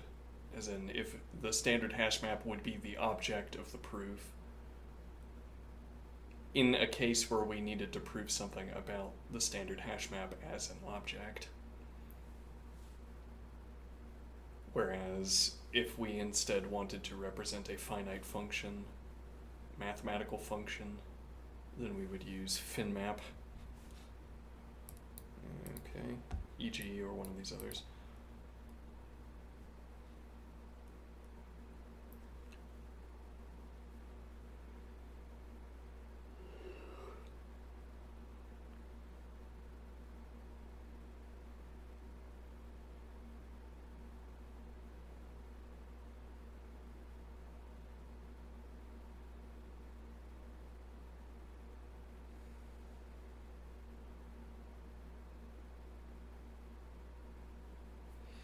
All right.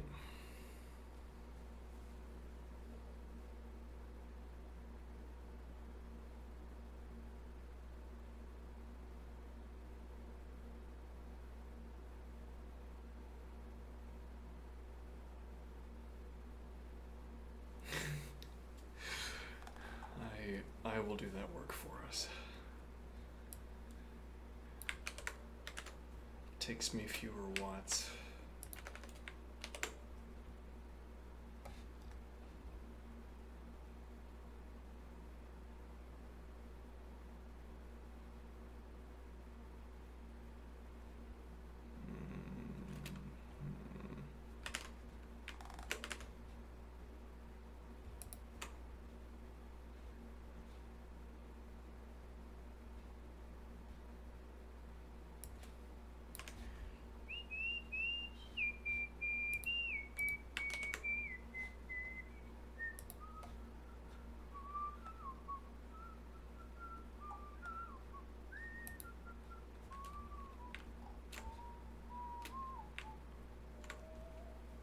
Unknown identifier. I see. Okay, let's think here.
Hmm.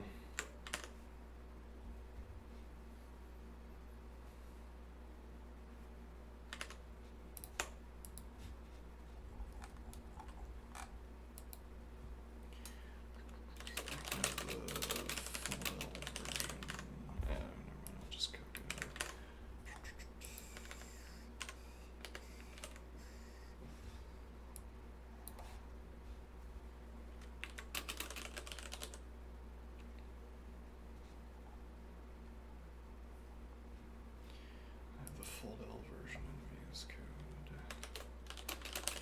Into issue.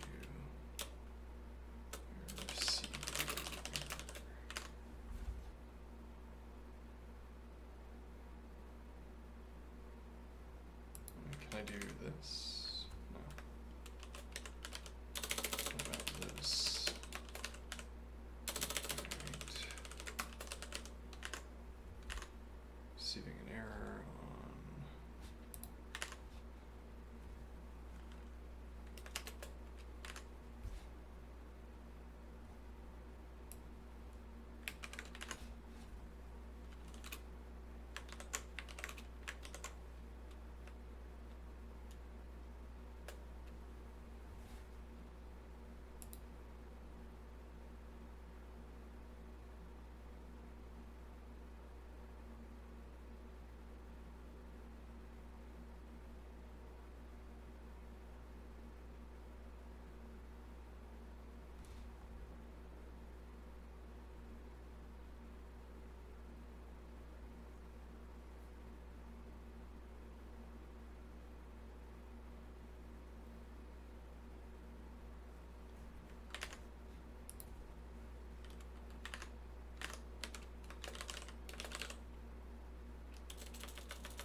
maybe it needs to be std.data.hash.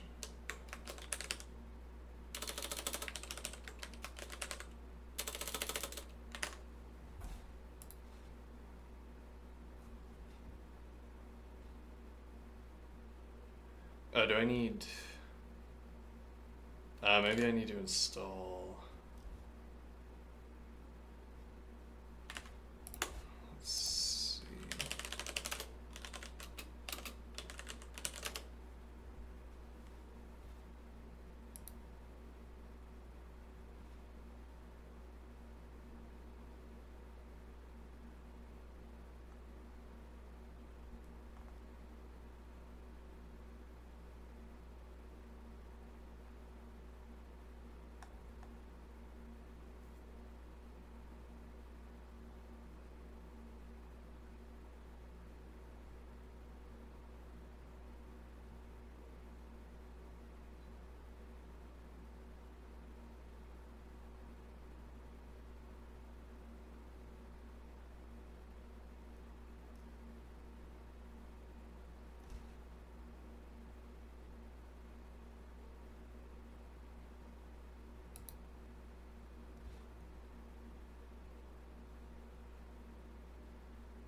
Oh. Well, you look at that. We don't appear to have...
humanity's prized artifact, the computer, is like holding on to a porcupine.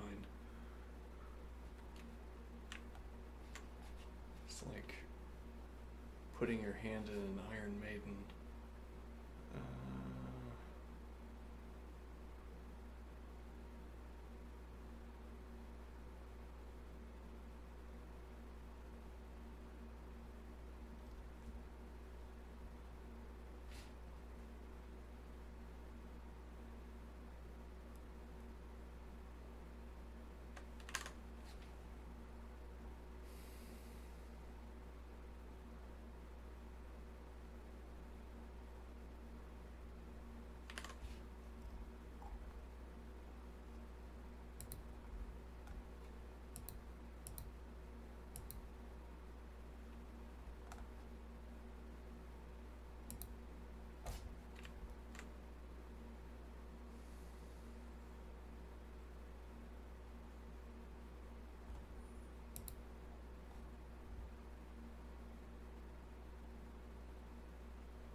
Alright, well, I guess I'll figure this out at some point.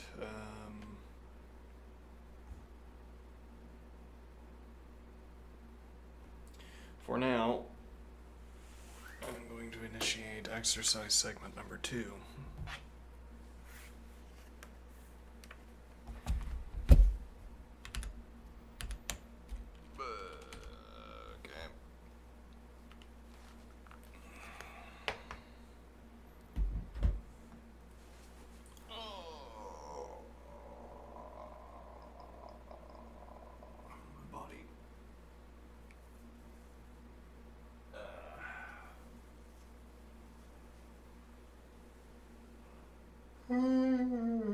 Oh, there goes my hat. Now you know how bald I am.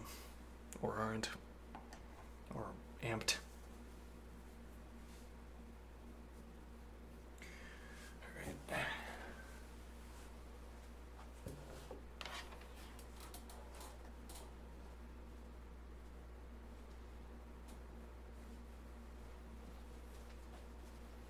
Amn't.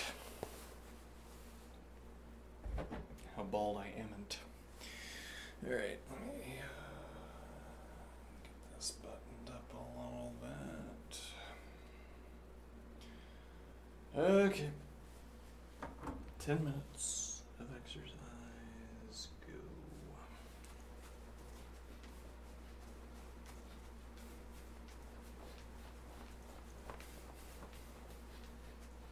Actually, let me get my knee brace.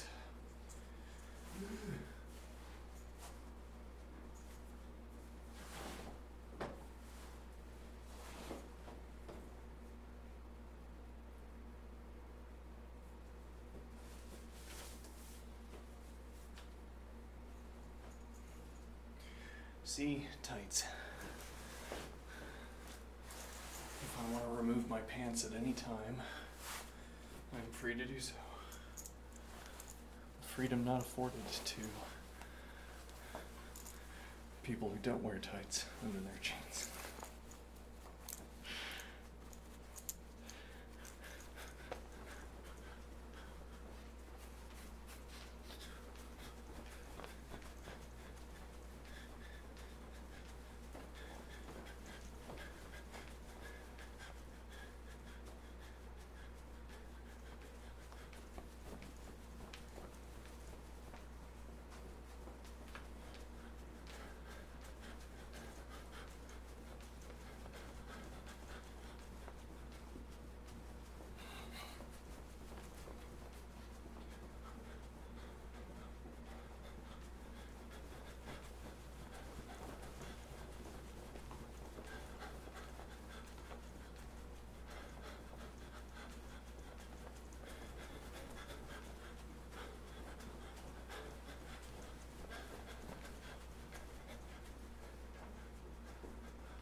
Okay. Now I will return after lunch. See you soon. Anybody in chat? Oh, hello.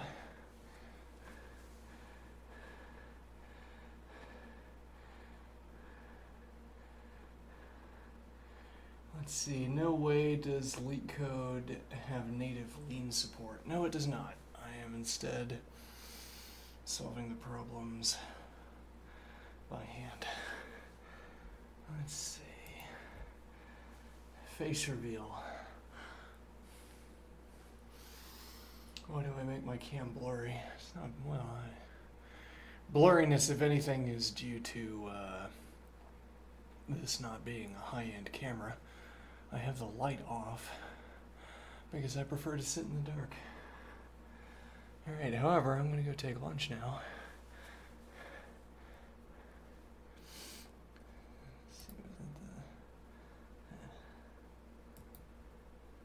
Alright.